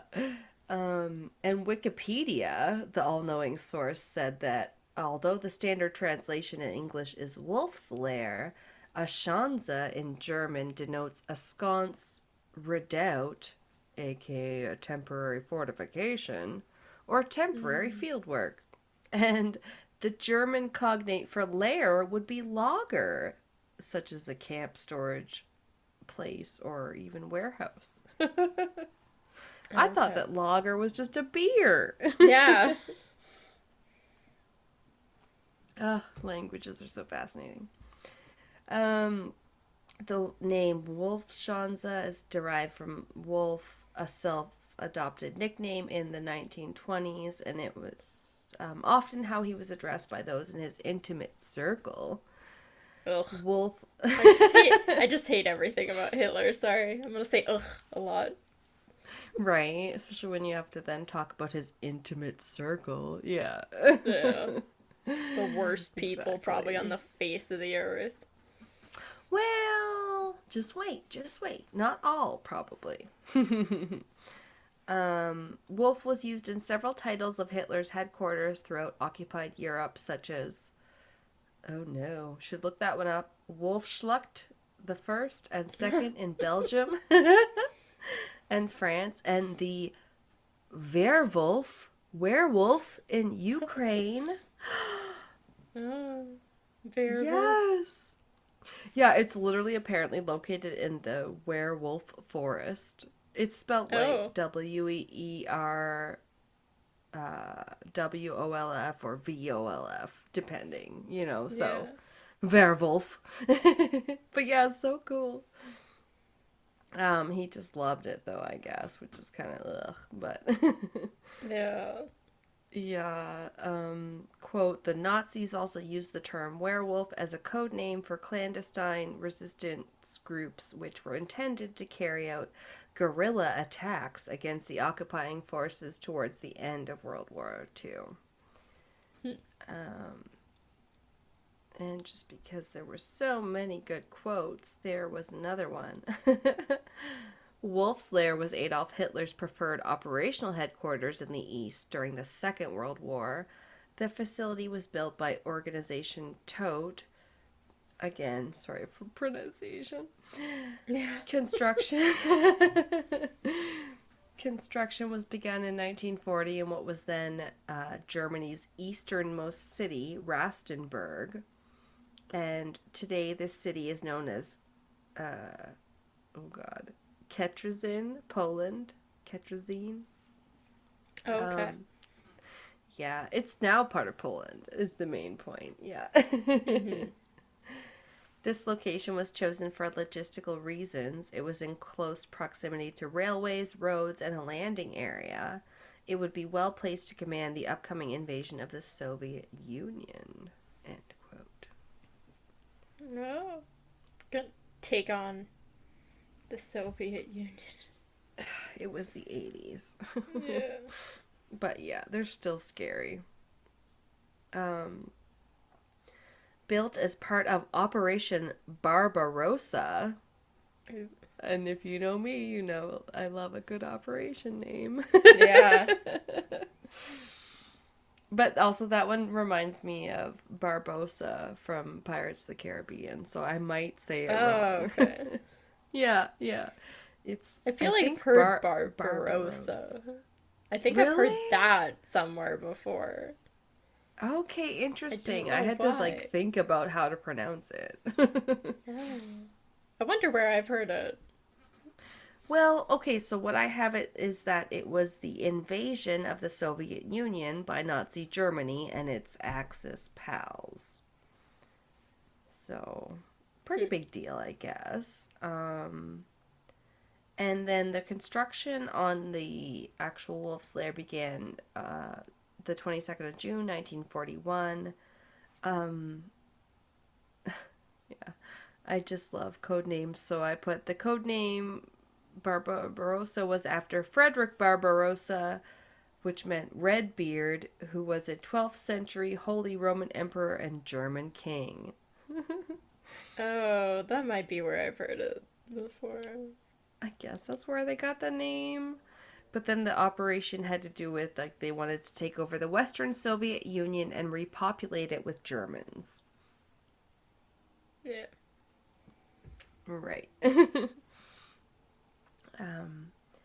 They modeled it after the Felsen nest in Western Europe. And the Felsen nest means the rocky eyrie, or eyrie in English. I always said eerie, like in Game of Thrones when they went to the Eyrie. But Oh, yeah. I've heard the, George Martin and other people say Eyrie, so I'm like, I don't know. Whatever. I don't even know how to pronounce the English parts of this, see? But that one was the headquarters for the Führer near Bad Münstereifel in Western Germany. But this time they chose a place deep in the forest of East Prussia, which is what it was at the time. And it was accessible only by one railway and one airstrip. So, yeah, pretty tucked away. Yeah. Strategic location. Not bad. And they also tried to keep it secret, like kind of like how they'll have a movie and then they'll, like when they were filming Star Wars, I know they called it Blue Harvest, and that's why when you watch the, what is it, the Family Guy Star Wars adaptation thing, they call it Blue Harvest because that was its like code name on set. So people, yeah, they'll like give it some sort of name so that people, maybe won't flock to the location as much, I guess. Yeah. But what they did here was they told people they were building a cement factory. Okay. I guess, yeah. Interesting. Yeah, to explain why they were probably like shipping out tons of cement. Yeah. I mean, that makes as much sense as in my head as a rubber tree. So, Concepts that we just, yeah. yeah, when it was Have. like talking about tapping a tree like for syrup, but it was rubber, I was like, what's even going on? Like, how was this a thing that ever happened? Yeah, I it was like, is hard to visualize. And I've yeah. even heard them say Rubber Tree by Creed Bratton so many times on Office Ladies Pod. Yeah, I just don't get it. And then the making of the rubber, and then they used to have to try and make gunpowder, and then like that shit was all very volatile, and you could like blow up at any second. Oh yeah, it was great fun. Man, craziness. Oh. Yeah. So Hitler arrived on the 24th of June, 1941, to the bunker there, the Wolf's Lair. And then he was almost always there from the summer of 1941 to the fall of 1944 and Wow. spent, yeah, it actually was 100 straight days there and was like the longest stint he stayed anywhere during the war, from what I read. That's crazy. Like, he was like, this is just gonna be so secure. We'll see. But the buildings were camouflaged from above. Everything was under the cover of the forest canopy, ringed with barbed wire and guard towers, minefields, and trenches, like just dotting the whole area. So, Mm-hmm. it would, yeah. There was bunker walls 8 meters thick. Apparently, a meter is around 3 feet for our Yankee friends. So, they thick, Yeah. y'all. She Yeah. thick. Excessively thick.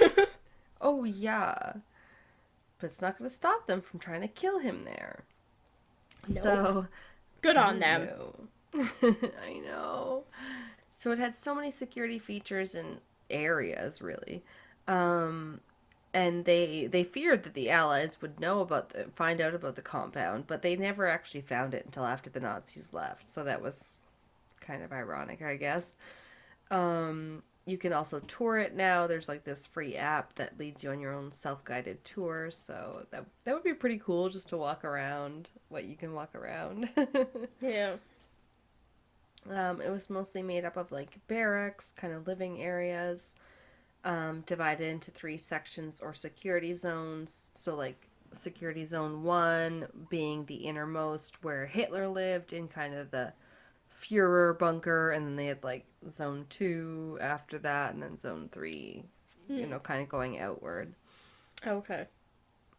Yeah, and he just like followed a very specific routine, which I found kind of, it's always weird. You always expect, oh, they're just like these horrible people. They're not gonna act like normal human beings. But he They was don't just like eat anyone breakfast. else. No. Yeah. He like slept in. He would wake up late, He wouldn't wake up before like 10 or so, because then he would like walk his dogs. Ugh. And what made me laugh was how he would like get the dogs walked around like 10:30 a.m. and then come home and check his mail. And I was like, that's what Pat does. He walks the dog and then checks the mailbox on the way back. Oh my god. But I mean, military habits, you know? People fall well, into that's routines and true. stuff, so. Fair. Yeah, Yeah. Pat's very routine habit, and he was in the military. Yeah, you got a fair Yeah. point there. Hitler would have a 12 o'clock situation briefing, followed by lunch at 2, then his afternoon at leisure, if we're going to talk about it like a brochure. Yeah. Go play Which some is, tennis with Hitler. well, that's how it kind of read, even when I was Yeah. reading it too. I was like, okay. Yeah, he's just like so nonchalant. Afternoon coffee at 5, second briefing at 6 p.m., then just a casual dinner like lunch that could just stretch on for 2 hours starting at 7:30 p.m. Wow. I'm literally just editing the last one. I forget because you brought up Hitler, and I was like, I heard you could read his stupid coffee table book. I don't even remember why he came up now in the high kill count one. Oh, because Yeah. Garavito became obsessed with him after reading about the Mm. concentration camps and then the mass graves. Oh yeah, he tried Yeah. to like turn himself all good and shit, didn't he? Was he the one that was like, now I'm gonna work with children because I'm just Yeah. totally. I murdered Ugh. 180 of them. Now I'm gonna help them finally. Ugh. Oh yeah, it's just so bizarre. You're like, how could that even happen? Yeah. No, yeah, that was disturbing. I'm gonna block it all out. You brought it up. Right? I know it's right in my head because I just edited it. Ugh. Yeah. Um. We'll never mention it again, we promise now. No, no. Um. Yeah, so he would like have dinner, maybe 2 hours, and then he would go on to have a leisurely evening at the cinema. Because, like, of course, his bunker compound had to have a cinema. Ugh. Then, after they watched their movies for the night, they retired to his quarters to, like, yak on to his groupies till, like, 3 or 4 a.m., often playing records by German composers like Beethoven or Wagner. Yeah, it seemed like they just listened to German ones. Their Probably, gramophones or yeah. whatever. Yeah. No wonder he sleeps in. If I was up till 3 in the morning every day, I'd be sleeping until 10 too. Yeah, yeah. That was the difference I found when I was like, oh, he walks his dog around 10, but like Pat gets up at like 6 or 7, not 10. Yeah. Those are the only two differences between Pat and Hitler, just saying. No. I really hope for your sake that there's more. You're like, I'm pretty sure he's not that racist. Okay. You said He's it. He's not. Although, being in the army, they do learn some like super racist terms that I Oh, wish yeah. I didn't know. Oh yeah. Yeah. Oh I can yeah. imagine, yeah.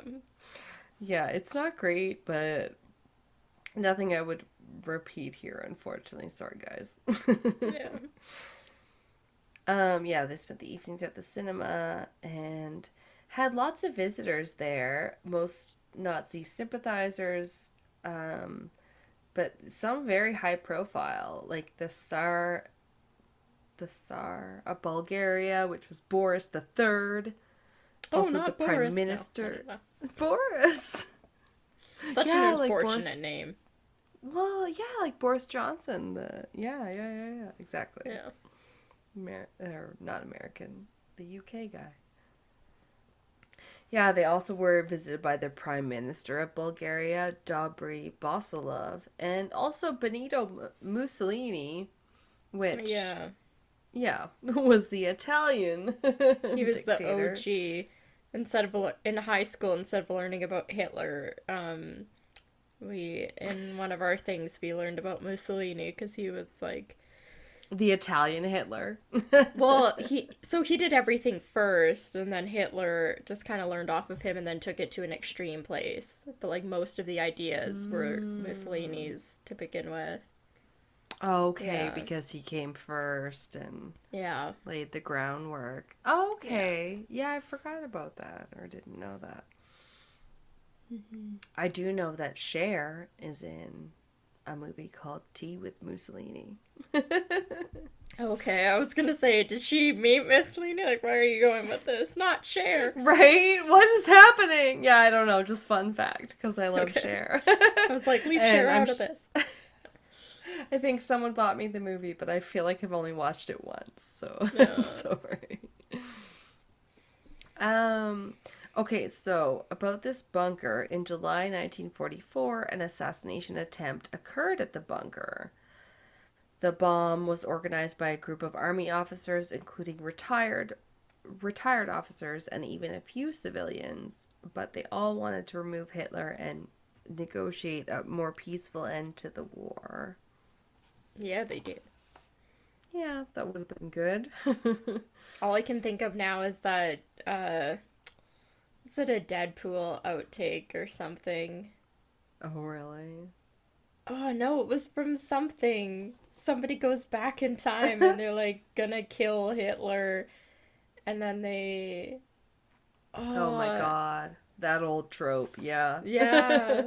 I can't remember what it was. They are like going back and forth or something I've anyway. definitely heard that on comedies where No. people are like, oh, were you gonna kill baby Hitler? You can't do that. Yeah, that kind of premise. I don't know if it Yeah. was exactly like The Office or something, but yeah, definitely know what you're Yeah. talking about. um, Attempts on Hitler's life had been planned before this one, but Hitler had a habit of making last minute changes to his plans that made it more difficult to carry out the assassinations. Yeah, I heard there was a bunch. There was like a whole series. I'm sure my dad or my brother Really? were telling me about that was all just about assassinations on Hitler. I think it was called Yeah, Hunting this one. Hitler or something. Oh, Like, does that sound familiar? maybe. Yeah. We definitely watched one that talked about the possibility that he went and hid out in like South America. And I don't know if it was called Hunting Hitler, but that sounds very familiar. Yeah. um, on the day of the planned bomb blast, Hitler changed the location of the meeting to a light brick hut instead of the concrete bunker as originally planned. And that was just due to the heat of the day. The heat of the month. Yeah, exactly. Yeah, it was just so hot. So I don't know, that's what they said. If they had tried to kill him before, but if he Yeah. just keeps changing things up, I mean, yeah, that's gonna mess you up a little bit. Yeah. Makes it harder. Oh yeah. Basically the man responsible for placing the bomb was Klaus von Stauffenberg. And he worked closely enough with him to place it. It was like one of his everyday aides, right hand Oh, man's, wow. whatever. Yeah, so he's definitely like, in the seat when they're gonna have a meeting, and he requests a seat near Hitler, and he really just uses his hearing loss as an excuse. Yeah, he's like, I have to sit close to him because I can't hear very good. Fair. Sorry. Because he sustained hearing loss while fighting in North Africa, apparently. Shrug. He excused himself a few minutes prior to the detonation at 12:42 p.m., which destroyed the interior. I'm sorry. The interior of the building and injured 4 officers badly enough to eventually kill them. Wow. And Hitler was only slightly injured. Jeez. Unfortunately. As it turns out, an officer moved the briefcase out of his way where it had been sitting right next to Hitler.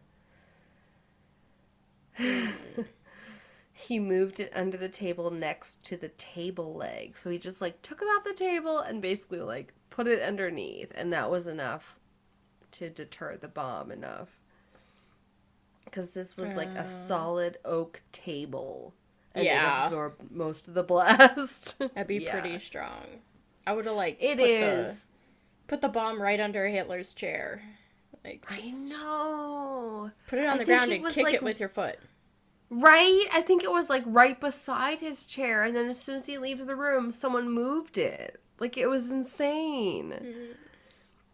But yeah, I totally get that because I can just hear Pat like who was his specialty when you're a combat engineer is how to make things explode and how long it'll take them and all that. And it's like what? Yeah. And ugh, yeah, it was just not quite enough, as we obviously know, because that was in what 12 or 1941, and the war did not stop them. Yeah. Klaus von Stauffenberg and his buddy Werner von Hafen departed for Berlin immediately. They managed to make it out of the compound just barely before the news of the bomb reached the outer security perimeter. Ooh, that's good. Oh, yeah. Well, so far. They caught a flight to Berlin where they had planned to meet with their co-conspirators to take control of the government once Hitler was dead. But because he was not, that evening they were all shot outside the Bendler Block building. Jeez. Sorry about it. I mean, it sucks, but it sounds about right.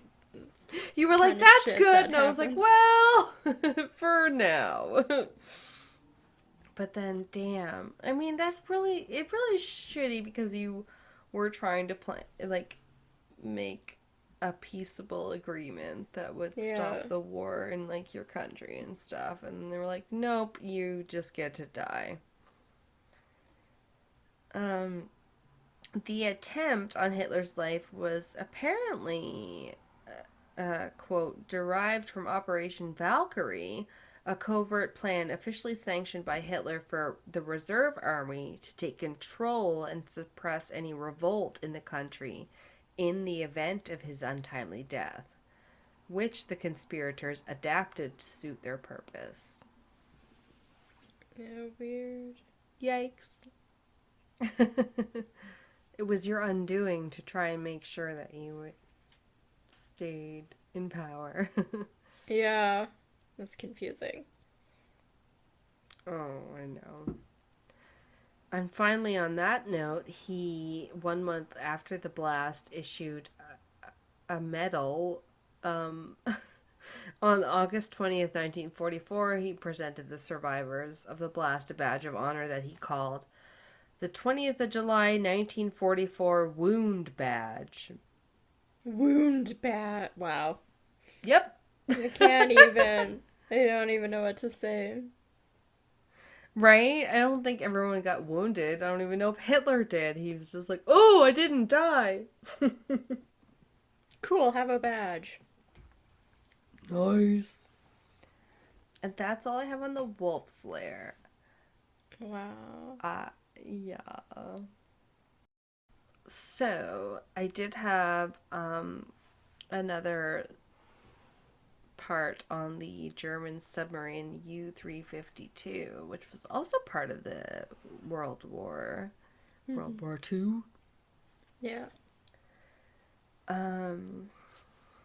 Just gonna get horny all the submarine buffs. I don't know. I mean, my sister will probably have something to say on either the German pronunciation or the naval terms.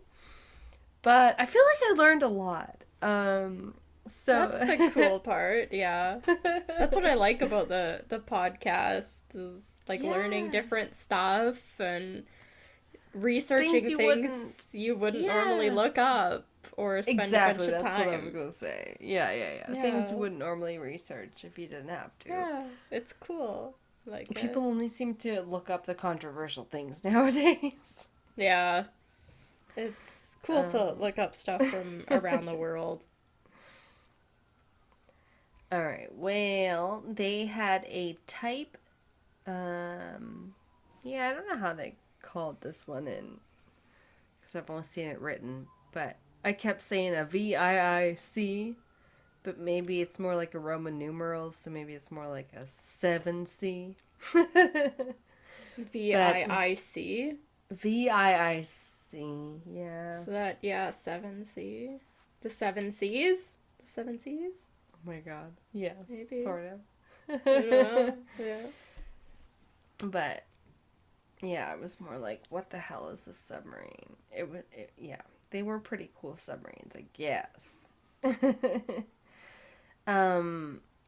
It was a U-boat of the Nazi German Kriegsmarine. A U-boat was a naval sub operated by Germany, particularly in the First and Second World War. So the Kriegsmarine was the war navy, or the German navy from 1935 to 1945. Oh, okay. So, All I can think of when you say anything Kriegsmarine, I think of. Do you yeah. guys watch Archer? You watch Well, Archer? no, we No. haven't watched that show, but I know who is in it because I feel like he was on Supernatural and stuff. But yeah. Because the one, they're like mad scientist guy that makes all their gadgets is Dr. Krieger. Ooh. Ooh. Yeah, so when you say Kriegsmarine, I'm like, Krieger? And I'm sure I've heard Kriegs because it's like Yeah. Blitzkrieg. It's spelled the same way. Yeah. Yeah, Okay. yeah, The Blitzkrieg yeah. bomb. So yeah, yeah. This was apparently laid down. Guess that's what they call it. Oh. With a sub. Yeah, like the first time it was made and put into the dock, maybe. On March 11th, 1940, at Flensburger Schiffbau Gesellschaft Yard at Flensburg, Germany. Sure, I nailed it. Nailed it! It launched on May 7th, 1941. Wow. And it was commissioned on. Wait. Okay, yeah. Sorry. I was like, wait, are we getting into this one? I guess we are. Commissioned on the 28th of August, 1941, under the command of the Captain Lieutenant Helmut Rathke. I hope that's how it's said. It looks like the English words for captain, lieutenant, but Yeah. it also looks like it's German. Captain, Lieutenant. Okay. At the time, U-boat commanders were seen as brave heroes for the most part, doing a dangerous and deadly job. Apparently, the Germans referred to the time between January and July 1942 as Happy Time because this was when U-boats obliterated Allied shipping along the U.S. East Coast. End quote. I don't like the word obliterated. Or Happy Time, yeah. So new U-boat commanders wanted to get in on this glory, and none more than Helmut Rathke. It was widely known that he desired and was practically obsessed with receiving a Knight's Cross of the Iron Cross, which was a prestigious medal one earned by sinking 100,000 tons worth of enemy ships. Wow. I think he wants to be the main man. Yeah. In the House of the Dragon, he wants to be the the main dragon holder. No, I don't know. But he just seems to desire power. I don't know. Yeah. Yeah. Apparently the Knight's Cross of the Iron Cross, or in German the Ritterkreuz des Eisernen, was the highest award made by Nazi Germany to recognize extreme battlefield bravery or outstanding military leadership during World War II. It was technically a grade of the Iron Cross created in 1813. And Yeah, I'm looking at a picture you put in the drive of it, and I'm like, oh, yes. There was a picture, yes. Yeah. Again, yeah, just like any other medal where it's like a cross, probably with with little- a swastika on Yeah, it. stupid little swastika in the middle. Oh, yeah. And you should, oh, yeah, there's going to be one later when there's a U.S. guy posing with one of them, but we'll get to it. The vessel was state of the art at the time, sort of like the Titanic, I noted. Doesn't mean it's infallible. The Germans got really good at making U-boats during and after the First World War, and they kind of perfected it during the Second World War, from what I read. The ones they used for the Great War World War One were fine for bothering the British and such, but they wanted ones that had much longer range so they could reach North America. So they came up with the type, whatever the hell, 7 VII U-boat. A second rudder was added, giving it improved turning radius and a repositioned aft torpedo tube to carry a greater number of torpedoes. It also had, quote, an extended range, increased speed, and a more expeditious dive time, end quote. Wow. Yeah. Fancy. Then it, I don't know if that's a typo.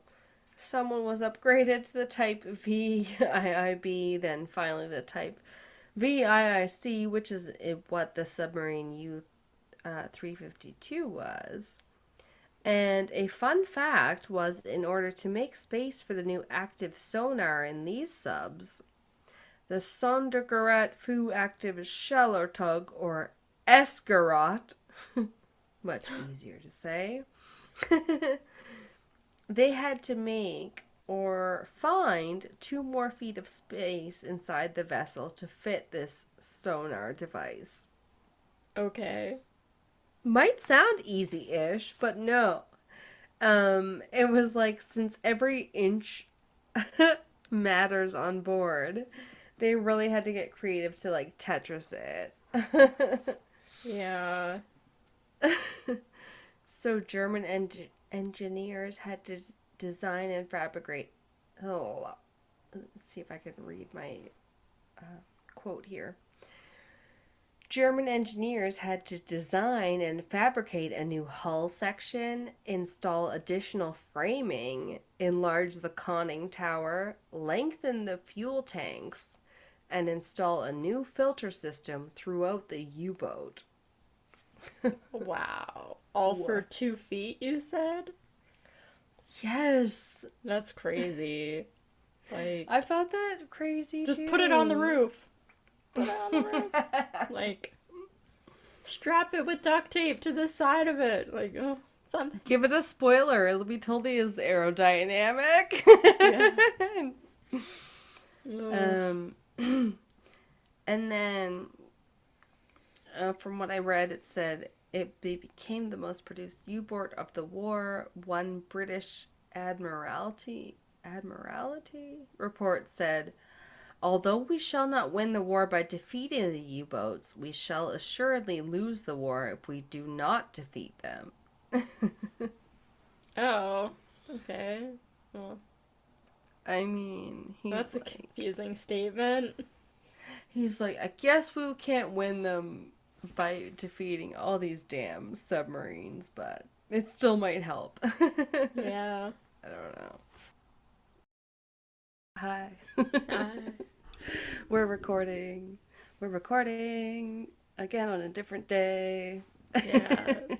It'll be abruptly. It'll just go from the end of a sentence basically to hi, and we're back on a new day.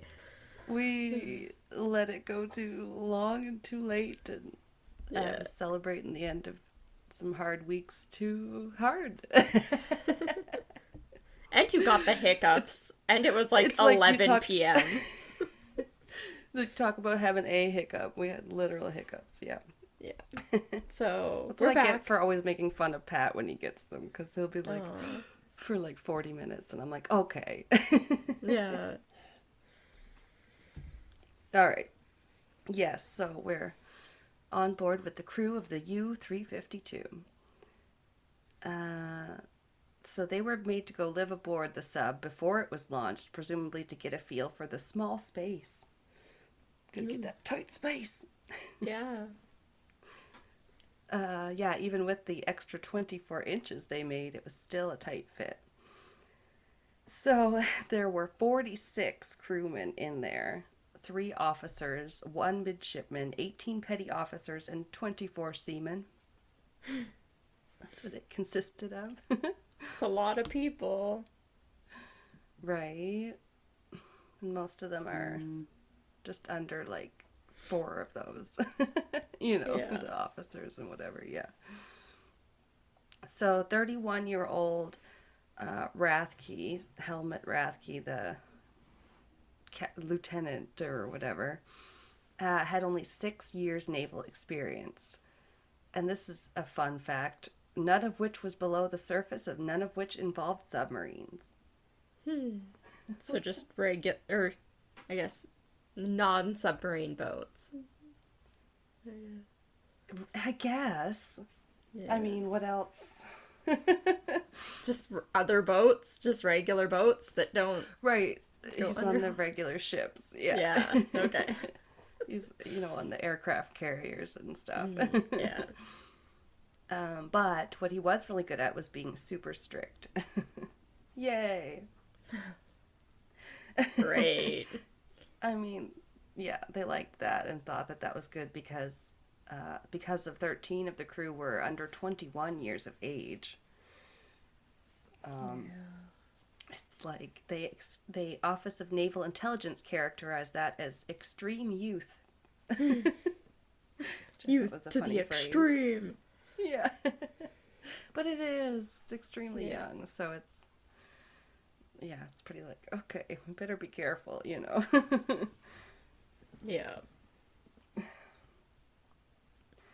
So then construction was being done and completed and overseen by Rathke.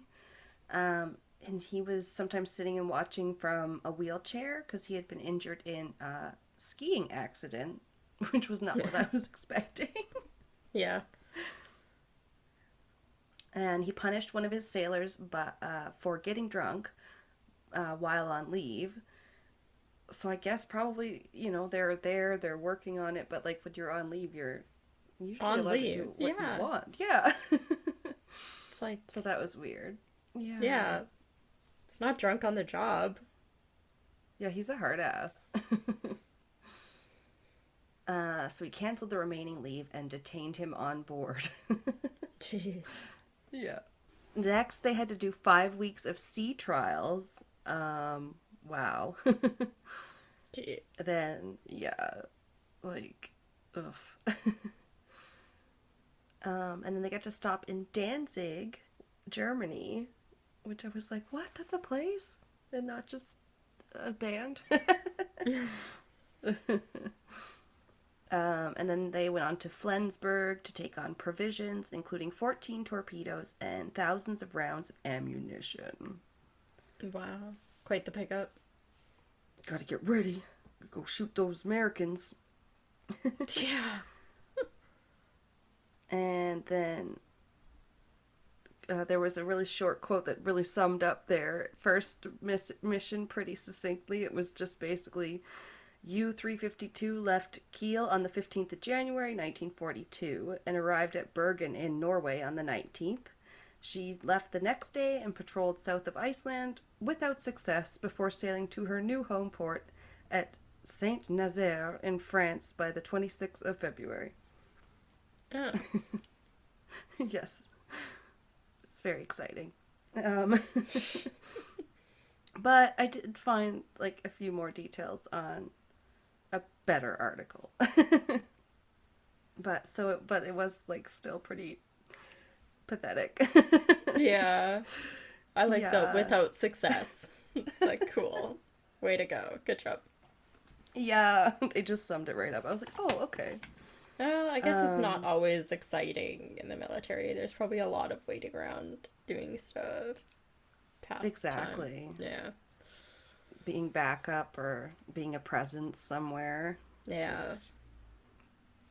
Oh, I was reading today that like the Ukrainians have really made a big like gain in taking back a whole bunch of their like land that they're from the Russians, and that it was amazing military tactics, and that this is gonna turn the tides of it. And I was like, oh my god, that's so exciting. Yeah, like, that's really good. I'm like, yeah, good for them. We're like, and they're like, we're seeing history, and they're gonna talk about it, and I'm like, whoa, this is crazy. It's good. Oh Makes my me god, happy. yeah. Oh yeah. You hate to see all like the refugees having to come and, can't live there, right? Yeah, yeah, I crazy. get really upset about people having to flee their own countries. Oh, because of yeah. stuff like that that's going on. It's like heartbreaking. Yeah. We see their applications come in for the healthcare department, and I'm like, oh, it's like they'll have to say if their spouse is staying behind and stuff like that. And you're No. like, oh, they're just my age or whatever. It's like, oh, that's so crazy. Yeah, So that yeah, would be I'm glad to scary. hear. Yeah, it's so scary. I'm so glad Pat was getting out of the military kind of when we got together, if I haven't mentioned Yeah. it. um, Not that it doesn't take its toll. Yeah. Oh. So yeah, their mission was to disrupt Allied shipping off the southern coast of Iceland, because British, American, and Canadians all had a presence there because it was an important stopover for fuel and ferrying military goods, back and forth across the pond. Um, but then 3 weeks passed by with nothing to see. Uber boredom, which apparently is like langweilig. Nope, I can't do it. The one article had it in German, and I was like, Oh, German's hard. Okay. I know when I was typing, because I edited the first half of this episode, or first Yeah. 2/3 of the episode earlier today. I looked up what the wolf slayer was in German, and then I was like, Wolfschlagen, or whatever, and I was like, oh, there's that Ooh. word Alanna kept saying. So it's like copy and paste. I'm not. I just add a bunch of like syllables. Wolfschlagen. Yeah. Yeah. So they spotted a merchant vessel. Oh, action, they thought. Finally. So he really wants to get that iron cross. So he's like, prepare to fire. And then 4 British escort corvettes, or small warships, because I had to look that up. Yeah, it wouldn't be a car on the. No. I know, but it's like, oh, that's really okay. Yeah. They appeared out of nowhere. So like cue wah wah. Sad trombone. Yeah. And then they dropped some depth charges. That's a hard word. That slightly shook the U-352, but no real damage was done. Oh, and I decided that was such a fun word that I would included a bunch more. But it's because you might not know what a depth charge is. And I wasn't entirely sure myself. I had an idea, but yeah, it's the definition is the depth charge is an anti-submarine warfare weapon intended to destroy or cripple its target submarine by the shock of exploding near it. Most use explosives and a fuse to go off at a pre-selected depth in the ocean. So that's the name. Depth charges could be dropped by either surface ships, patrol planes, or from helicopters. However, in modern times, yeah, it's like, wow. The depth charge has been nearly replaced with anti-sub homing torpedoes. So. Oh, okay. They don't use it as much, I guess. Yeah. Yeah. So they have 2 more boring weeks after that. After they just get like rattled around a little bit. And then they're like running out of fuel. So they have to turn back toward the U-boat base. And en route they saw an enemy destroyer, fired 4 torpedoes, all miss. Oh. They're just swing and a miss, these guys. Yeah. I don't know. Maybe it's because he's never really seen any real action, so he probably is just, I don't know, going on his terrible instincts. Maybe. They got back, and they were given the Iron Cross second class. For what, So, though? what? For what? I mean, nothing really happened.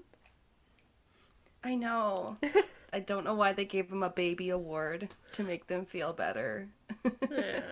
I guess. It said something that they were like given relatively freely and kind of more like as a motivation. Oh, the original participation ribbon. This is the opposite of a reward.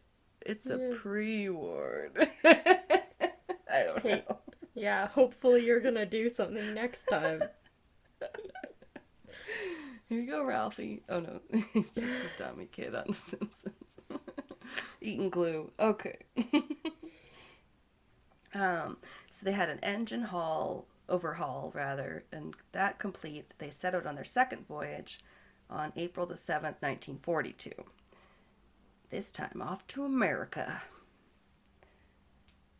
North America, really, because they were gonna they were just gonna patrol the whole coast. First, they were gonna patrol off Cape Hatteras, North Carolina, in the Diamond Shoals specifically, which had a fun little nickname of its own, Torpedo Alley. Oh, sounds just the place you'd want to visit as a submarine. Yeah, maybe they don't know that though, because that's what the Allies called it, and that's Oh. their yeah other side. Yeah, they probably don't. They probably weren't advertising that.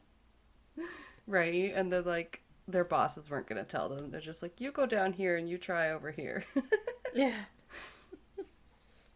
But they got to get out and sunbathe on the deck along the way, because that's a damn long sea voyage to be trapped with no sun. Yeah. That'd be strange to see. Just a submarine, like, breached the water and there's just people laying on top of it, sunbathing, and it's just slowly going through the water. Yeah, it must have a really big like platform on top or something. Yeah. Deck, whatever you call it. I don't know. My sister will know. She's in the Navy. But I couldn't ask her because I didn't want to give away what we're talking about. Yeah. Has to be a surprise. Yeah, and she's still on ship, so I think. Oh. Yeah. She'll have episodes to listen to when she's done. Well, and maybe now that things are cooling down politically in places, maybe she'll be allowed to come back home. Yeah. I don't know. I don't know if that's why. I'm just speculating. Wildly. Cut this out. She thinks they're going to take me away. They got to get out and sunbathe, and they ate meat and potatoes and canned vegetables. Yay, army rations. Yeah. They didn't get scurvy, so that was good. Yeah, I'm like, he got some meat. That's good. Like, Oh yeah, I'm not sure how fresh it was. Go get some fish. yeah. They could have They fished. had- That'd be funny to see them fishing Yeah. off the top of a submarine. Right, except they had no room for fishing poles. Yeah. Rods. And then they got a nice warm welcome when they arrived. They had a near miss from a twin engine aircraft that tried to drop something on them. And also a U.S. Army Forces plane. So they did manage to stay alive for that long. Okay. Yeah. And the U-352 did try and fire 8 torpedoes at various Allied vessels along the way on the coast or wherever, but all 8 missed. Well, they tried. They did. They're They're fighting getting out back. there. Yeah. They're newly out of high school. They're out of the nest.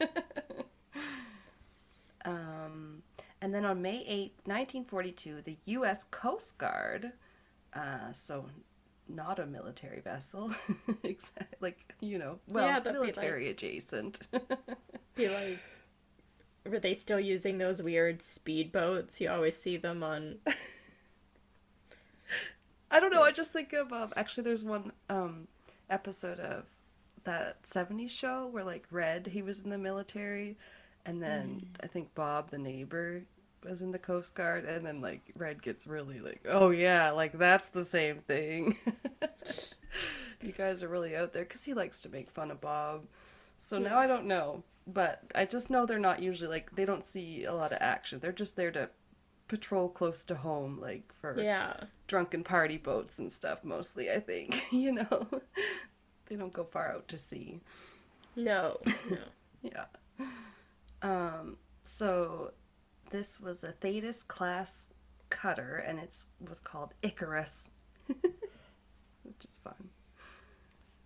Especially because we're going to do Greek mythology soon. Ooh, Yeah. Easter egg, or foreshadowing.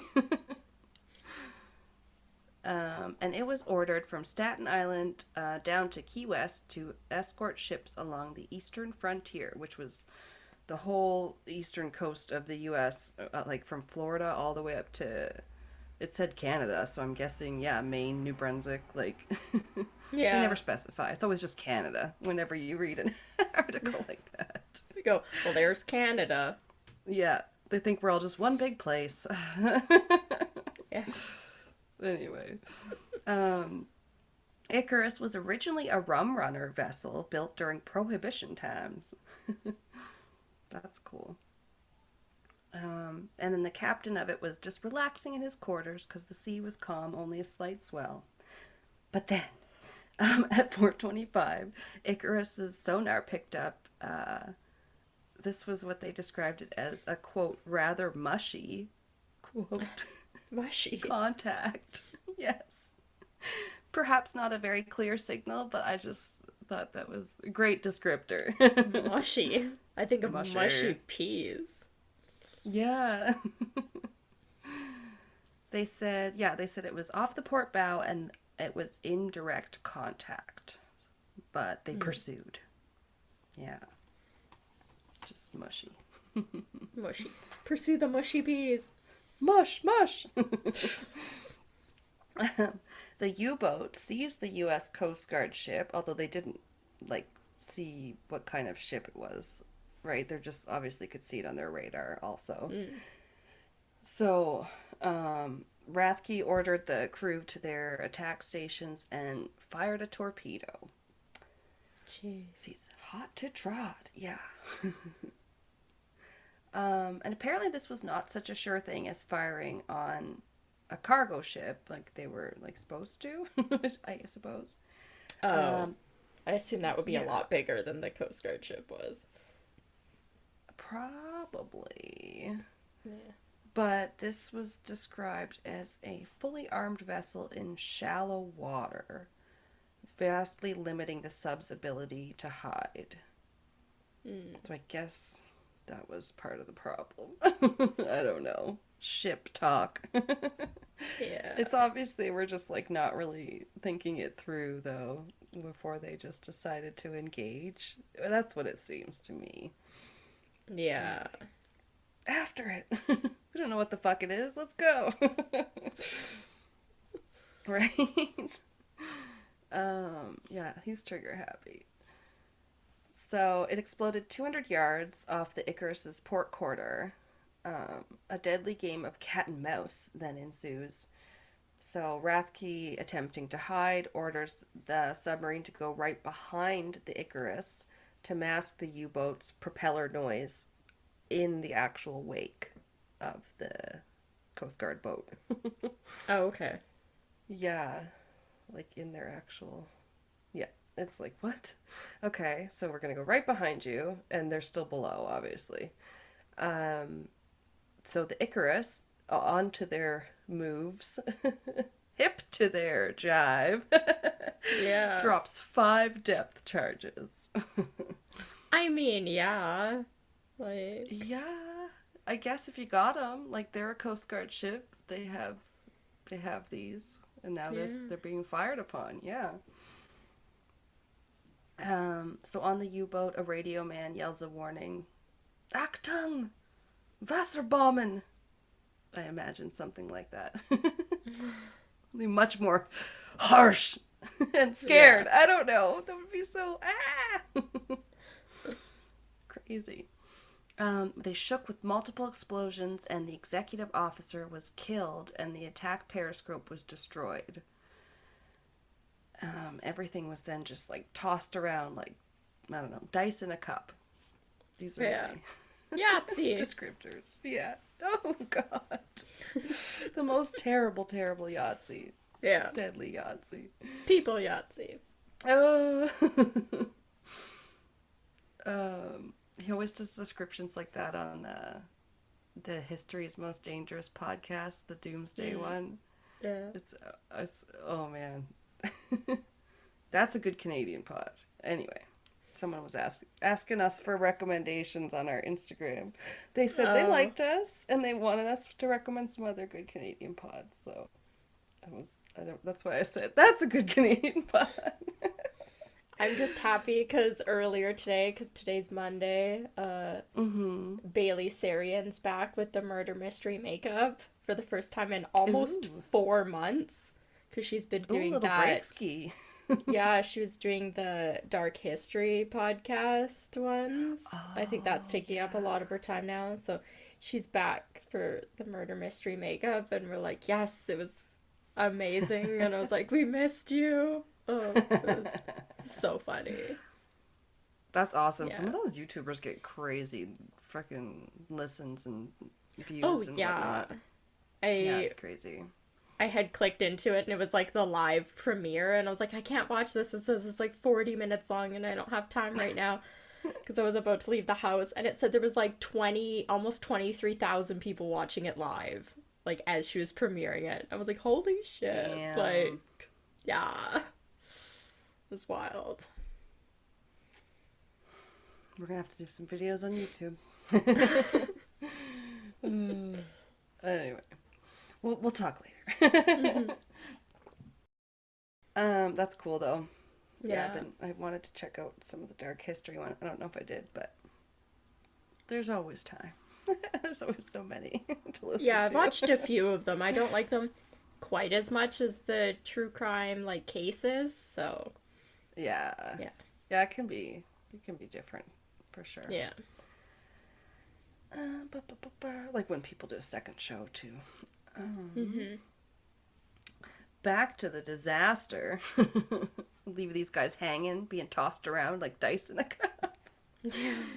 And then Icarus drops 3 more depth charges and huge bubbles. Yeah, like then they knew the sub was done when the bubbles came up to the surface and all their propulsion and electrical systems had failed. It meant that it was dead in the water. Wow. I mean, it just got hit by 7, like, blast charges. I guess not directly, but I mean, the damage of it going off. You might as well be... Yeah, it's like you're being bombed from above, during the Blitz or whatever. Yeah. Just in the water. How much more fun. Jeez. I know it's like I do Abandoned Places and I'm like, this one comes with a fun like military story. Yeah. So crazy. So he orders them to get their life jackets on and their breathing apparatuses, whatever that's gonna do. Yeah. Yeah, but then they were to fill the saddle tanks with air. So those were apparently on the side of the vessel to give it the buoyance needed to get up quickly to rise to the surface. Yes. So that they can actually abandon ship and not like drown or explode from pressure of being all the way down there. Well, I don't know. It said it was shallow, but whatever. Yeah. They don't want to drown. Yeah. Because you can get sucked down when it's going down. That's why you aren't supposed to inflate.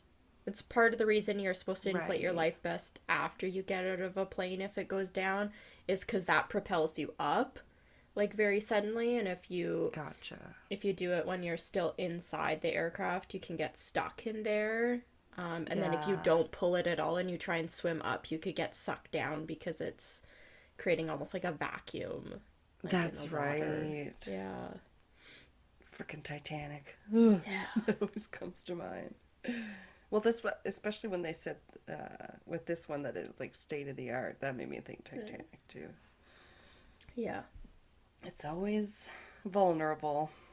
Yeah, that makes sense though. You want to swim away. Yeah. As they will do. Yeah. Yeah, I always feel like the best thing to do is to swim like sideways before you try and go up instead of just swimming directly up. Oh, yeah, like on an angle, sort of. Yeah. So they breach the surface to gunfire raining down from above. Oh God. Yeah, He's really because gonna get a medal now. he's doing great. Yeah, he's getting his ass kicked by the Coast Guard and their freaking deck gun and machine guns that they apparently Yeah. had. The non-military is kicking their ass. This is like Rambo or something. Sorry. Yeah. It sucks though, because, like, I feel bad for the men that were like, well, this is our captain. Yeah. Just hell bent on this thing. They were not able to return fire. They're too busy scrambling away. Yeah, they're trying to Obviously. swim. Yeah. And after 5 minutes, the sub began to sink into its final descent. The crew all would later blame Rathke's recklessness for the loss. Well, the 33 men that made it out anyway, but 13 went down with the ship, so to speak, Wow. and they're still down there. Yeah. Jeez. So that's pretty grim, because it's a watery grave now. Mm-hmm. So it's like, oh my god. I don't know. Yeah, he should have been last one fucking out, I think. Yeah. Also, pretty soon here, you're gonna want to pull up the pictures, because you can Oh, see yeah. this guy. Yeah. I forgot there were pictures. Yeah. Dude. Yeah, they got a lot of good pictures of some of, like, well, you'll see a little of the stuff hereafter. Icarus drops one more depth charge, one final kiss of death. Yeah. Yeah, sorry. It's like, oh, so gruesome, but then the other ones are just swimming away, frantically swimming away, just like you said. They're trying to get away from the area and not get sucked down. And all the while, the Rathke is just frantically shouting at them to keep their mouths shut and not to give any military intelligence away. Oh my god. All right then. He's very single-minded. Sorry. Yeah. Yeah. He does take the time to use his own belt to make a makeshift tourniquet for machinist mate Gers Russell, whose leg had been basically severed by the gunfire. Oh. So, yeah. But Jeez. I was glad that Rathke did that for him at least. Yeah. Yeah. So they picked up all the survivors, the Icarus did, because, I mean... They're the Coast Guard. Yeah, well, I know there's still, like, the rules of combat and whatever, like... Yeah. Is that what they call it? Like, actual rules of engagement? Yeah, like, you just... Yeah. Shit you just don't do. So they pick them all up, but yeah, it's still crazy to just think of it. Actually, you're like, okay, we just tried to kill you, and now we come on board, right? Yeah, you're now our prisoners. Come aboard. Get up here. They took them off to Charleston, South Carolina, so they must have been closest to there. And the machinist, Russell or whatever, died within 4 hours of the incident. I mean, he like bled out, I'm sure. Yeah. Yeah, his leg, you said, was like amputated. Yeah, they said it was severed from gunfire, which I was like, whoa, how? Yeah, that's like, gross. Yeah. But he was buried with full military honors at the Beaufort National Cemetery, so that was nice. I mean, obviously it's not nice that he had to go down that way when they were, like, probably could have avoided this.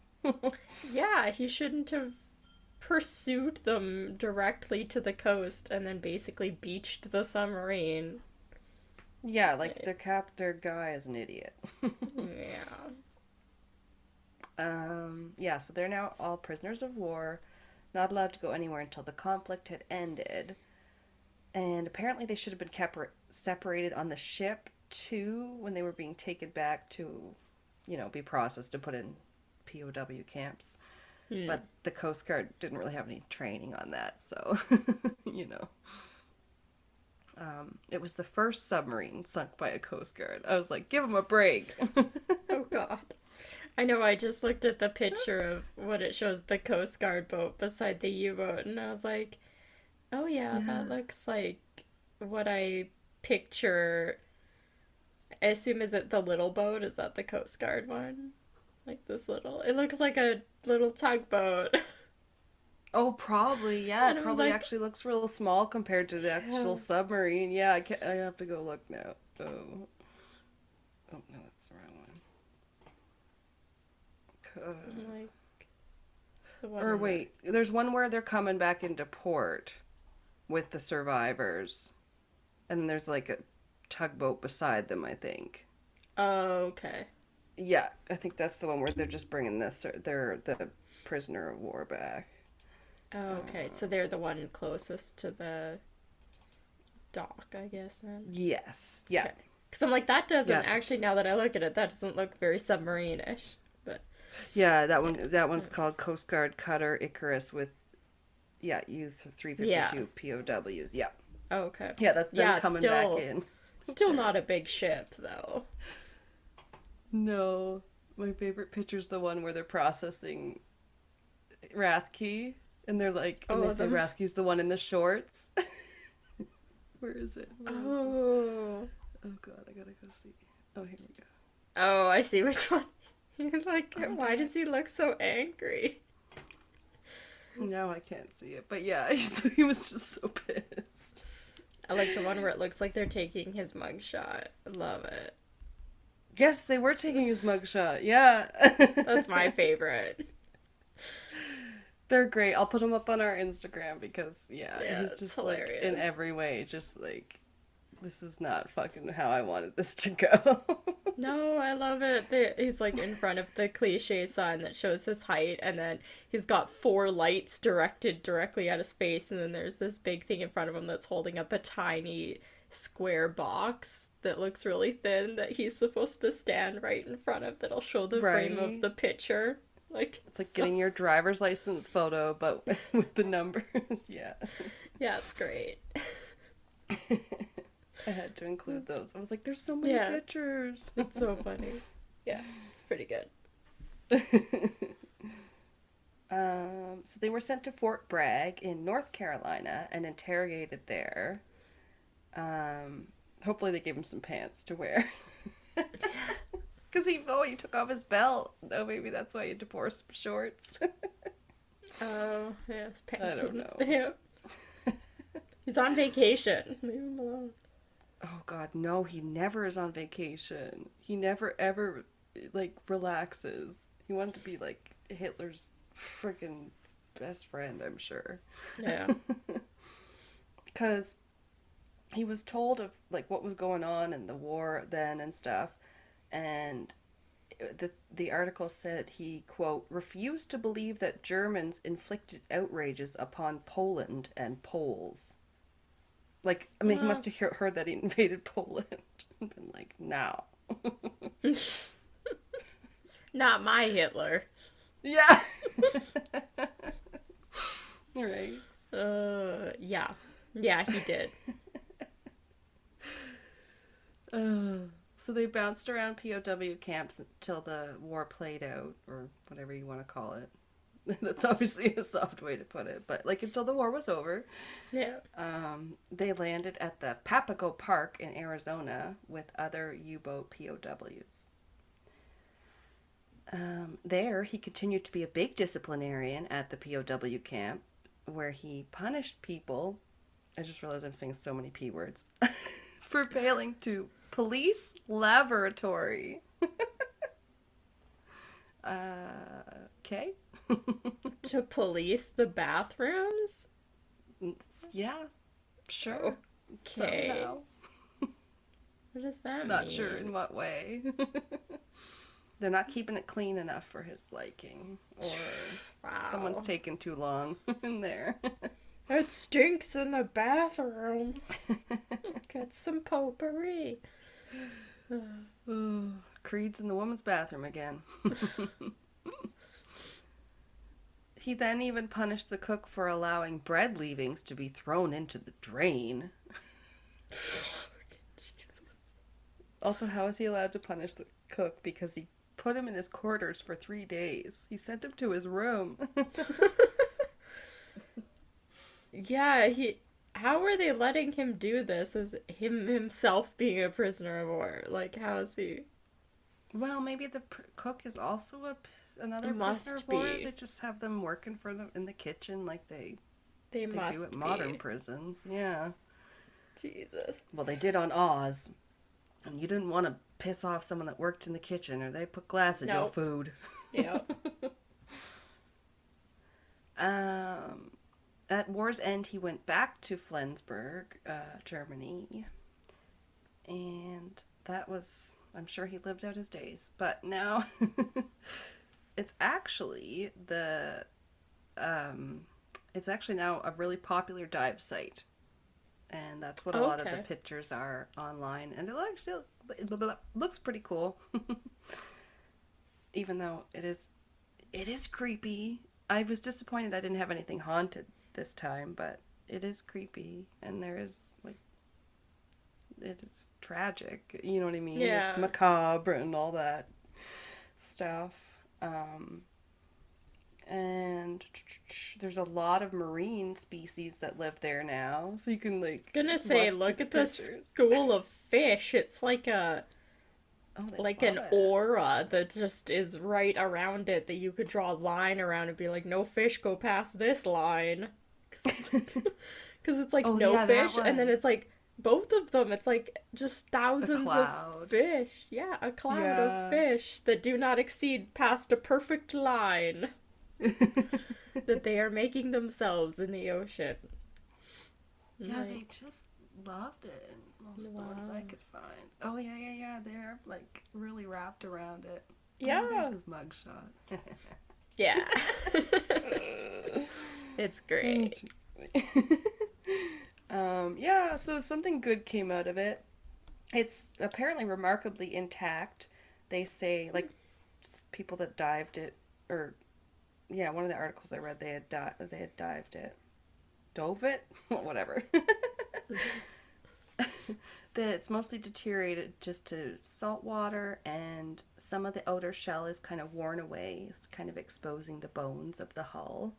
It's kind of cool. And you can, like, peer into the open hatches. But I don't think you can go inside because, like, well, listen to the stats on Olympus diving, because Olympus owner George Purefoy, quote unquote, discovered the site in 1974. I mean, not like it wasn't there before, but like, you know, yeah, I guess he was the first one to like, all right, look at that. He located it. Yeah. So it said that its depth is 110 feet, its length is 218 feet. It said penetration no, so I'm assuming that means you can't go in. Maybe. Oh, okay. And skill level intermediate, and sharks, yes. Sand tigers. Sharks, yes. Yes, please. A big old yes. I don't know if they are big, so I'm sure it's because they show people diving right there, so.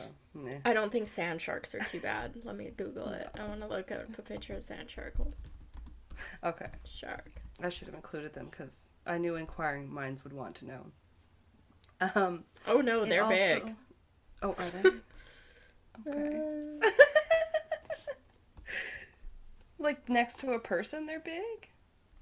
I want to see how big they are. They can range from 2.2 to 4.5 meters. Oh, wow. Or 7 to about 14 feet in length. Okay, they big. They are big. Okay, well, they Sand sharks be too. Are potentially dangerous to humans. They're generally very sluggish. I think most of them don't bother us, to be honest. Yeah. But they're not the most dangerous animal by kills in humans. I know oh that, no, but... it's they Yeah. normally don't actually seek out to harm people. It's mostly like cases of mistaken identity. They think we're a different type of animal, and that's what they feed on, so they attack people. Yeah.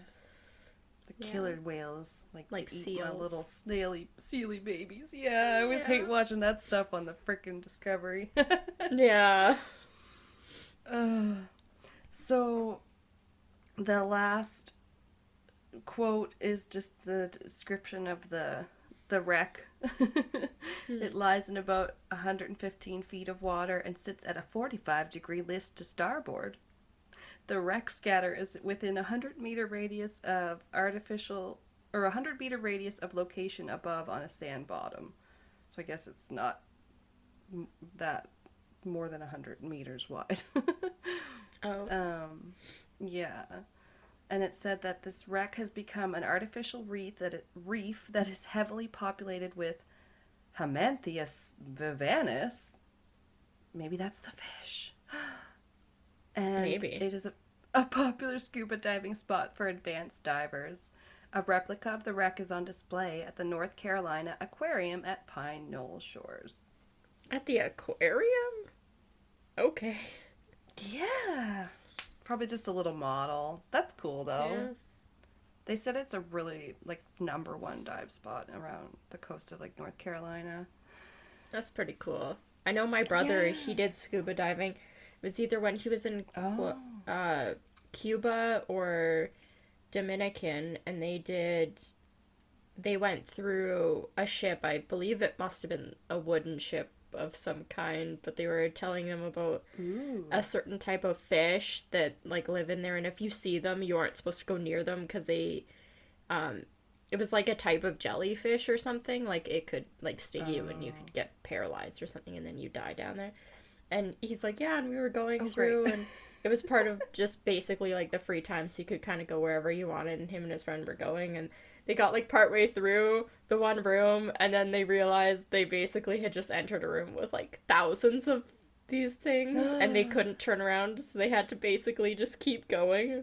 And yeah, Oh, my no. brother's like, I was sure I was going to die. Like, Like when Ariel meets the shark when she's swimming around in that old ship. yeah. And it's like, Or a more modern reference. it was like, that's the thing about scuba diving, though, because a lot of times when you reach a certain depth, you can't just come up. You have to, Yeah.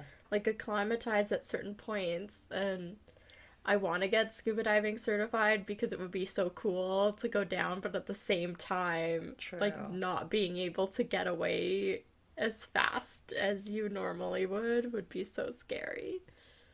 Yeah, and the ocean is terrifying in general. We can Yeah. pretty much all agree. The deep Yeah. ocean and then like horror movies when they're in deep caves, like The Descent. Like everybody talks about the Yeah. damn Descent. It's fucking terrifying. Yeah.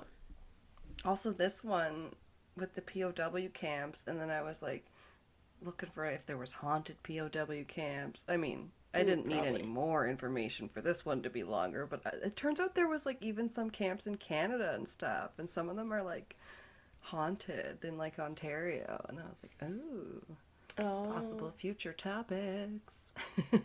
I'm sure, because we had basically like concentration camps here. We, like, they used them for what, like Chinese people and stuff when they were doing the Chinese head tax and stuff in Canada. Oh, making them build railroads and doing crap like Yeah. that. Oh, Yeah. yeah. We're And not then the if- greatest, us whiteys. No. And then, yeah, if you couldn't pay head tax and stuff like that, they would take you into the concentration camps, like work labor camps, and you would live there as a prisoner. Good So I assume Lord. it would probably be pretty similar to like the prisoner of war camps. Rough. Mm-hmm. Yeah. Yeah. Yeah, and then no wonder those places get so haunted. Such dark energy. Yeah, terrible things went on, and all of them like guaranteed. So I mean, if you guys want to hear about it, We'll do Yeah. the dirty work for you. Do the research. Yeah, We're here. Canada's done some shady shit. Yeah, So, yeah, yeah, yeah. yeah. Yeah, exactly. I mean, we talked about all the missing Indigenous women last week. Whatever. Yeah, you That had that in your time segment. Yeah. time has no meaning, and this one we went long and might, I don't know, split up. So then I'm like, wait, I don't know which Uh, week. I don't think we will. It'll still be under 3 hours, and if we Oh, that's split it par for the up, then course. yeah. That's normal for us. Yeah, I think it'll be okay. Okay. It just means we're just kind of, yeah. We've had a few long We're ones just, in a row. Hopefully you enjoyed them. oh, yeah, yeah, yeah. It just means we're like, we just won't be ahead. We'll be just on schedule. Yeah. But that's True. okay because we have our next week's cases picked out, and it's India crimes or crimes in India. Yes. Yeah. Our first international true crime, I think, in a couple months. Yeah, we haven't done something since Australia killers. Yeah. Yeah. Our Patreon fan pick.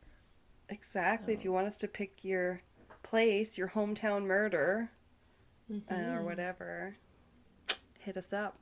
Patreon.com/castlescryptids. yeah, join And and then you can submit an episode topic that we could cover in the future. this is true. This is true. And work on our merch because we Yeah. might even have other people making us little bits of merch because I wanted merch so bad that my mom sent me a shirt with castles and cryptids on it. Yeah, We're gonna do it.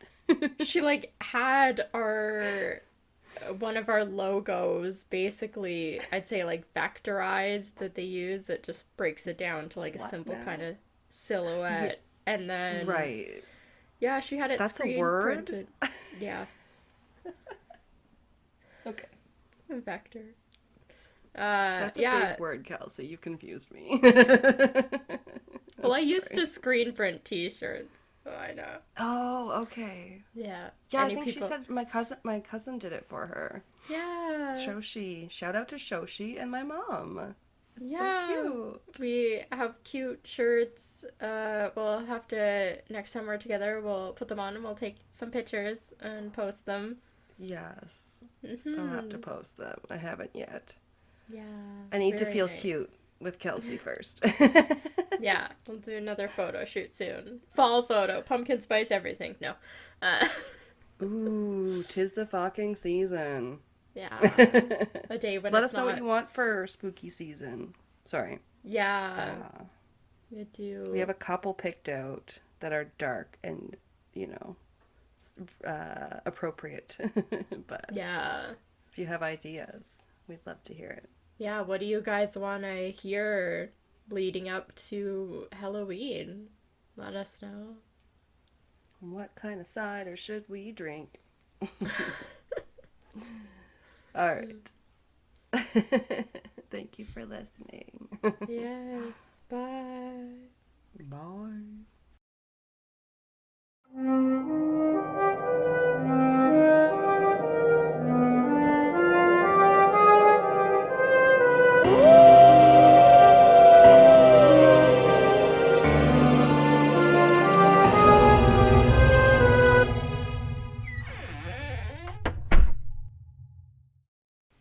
This has been Castles and Cryptids. You can listen to our podcast on Spotify, Apple Podcast, Google Podcast, Anchor, Breaker, Pocket Cast, and our YouTube channel. Please rate, review, and subscribe wherever you listen. Follow us on Instagram, Facebook, and Reddit. On our website, you can listen to all of our episodes as well as view pictures for each of our segments. Check out our Patreon page to view all of our tiers and become a Patreon supporter today to unlock monthly bonus episodes and behind-the-scenes content. We are working on an Ask Us Anything. You can submit questions by social media or by email at castlesandcryptids@gmail.com. Do you have a spooky ghost story, a creepy cryptid sighting, or a thrilling true crime tale you would like to share and have us include in a future episode? Send us your listener story by social media or by email. Please include the name that you would like mentioned. Our music is by Kobiah Fair. Our logo and artwork is by Antonio Garcia. Thanks for listening.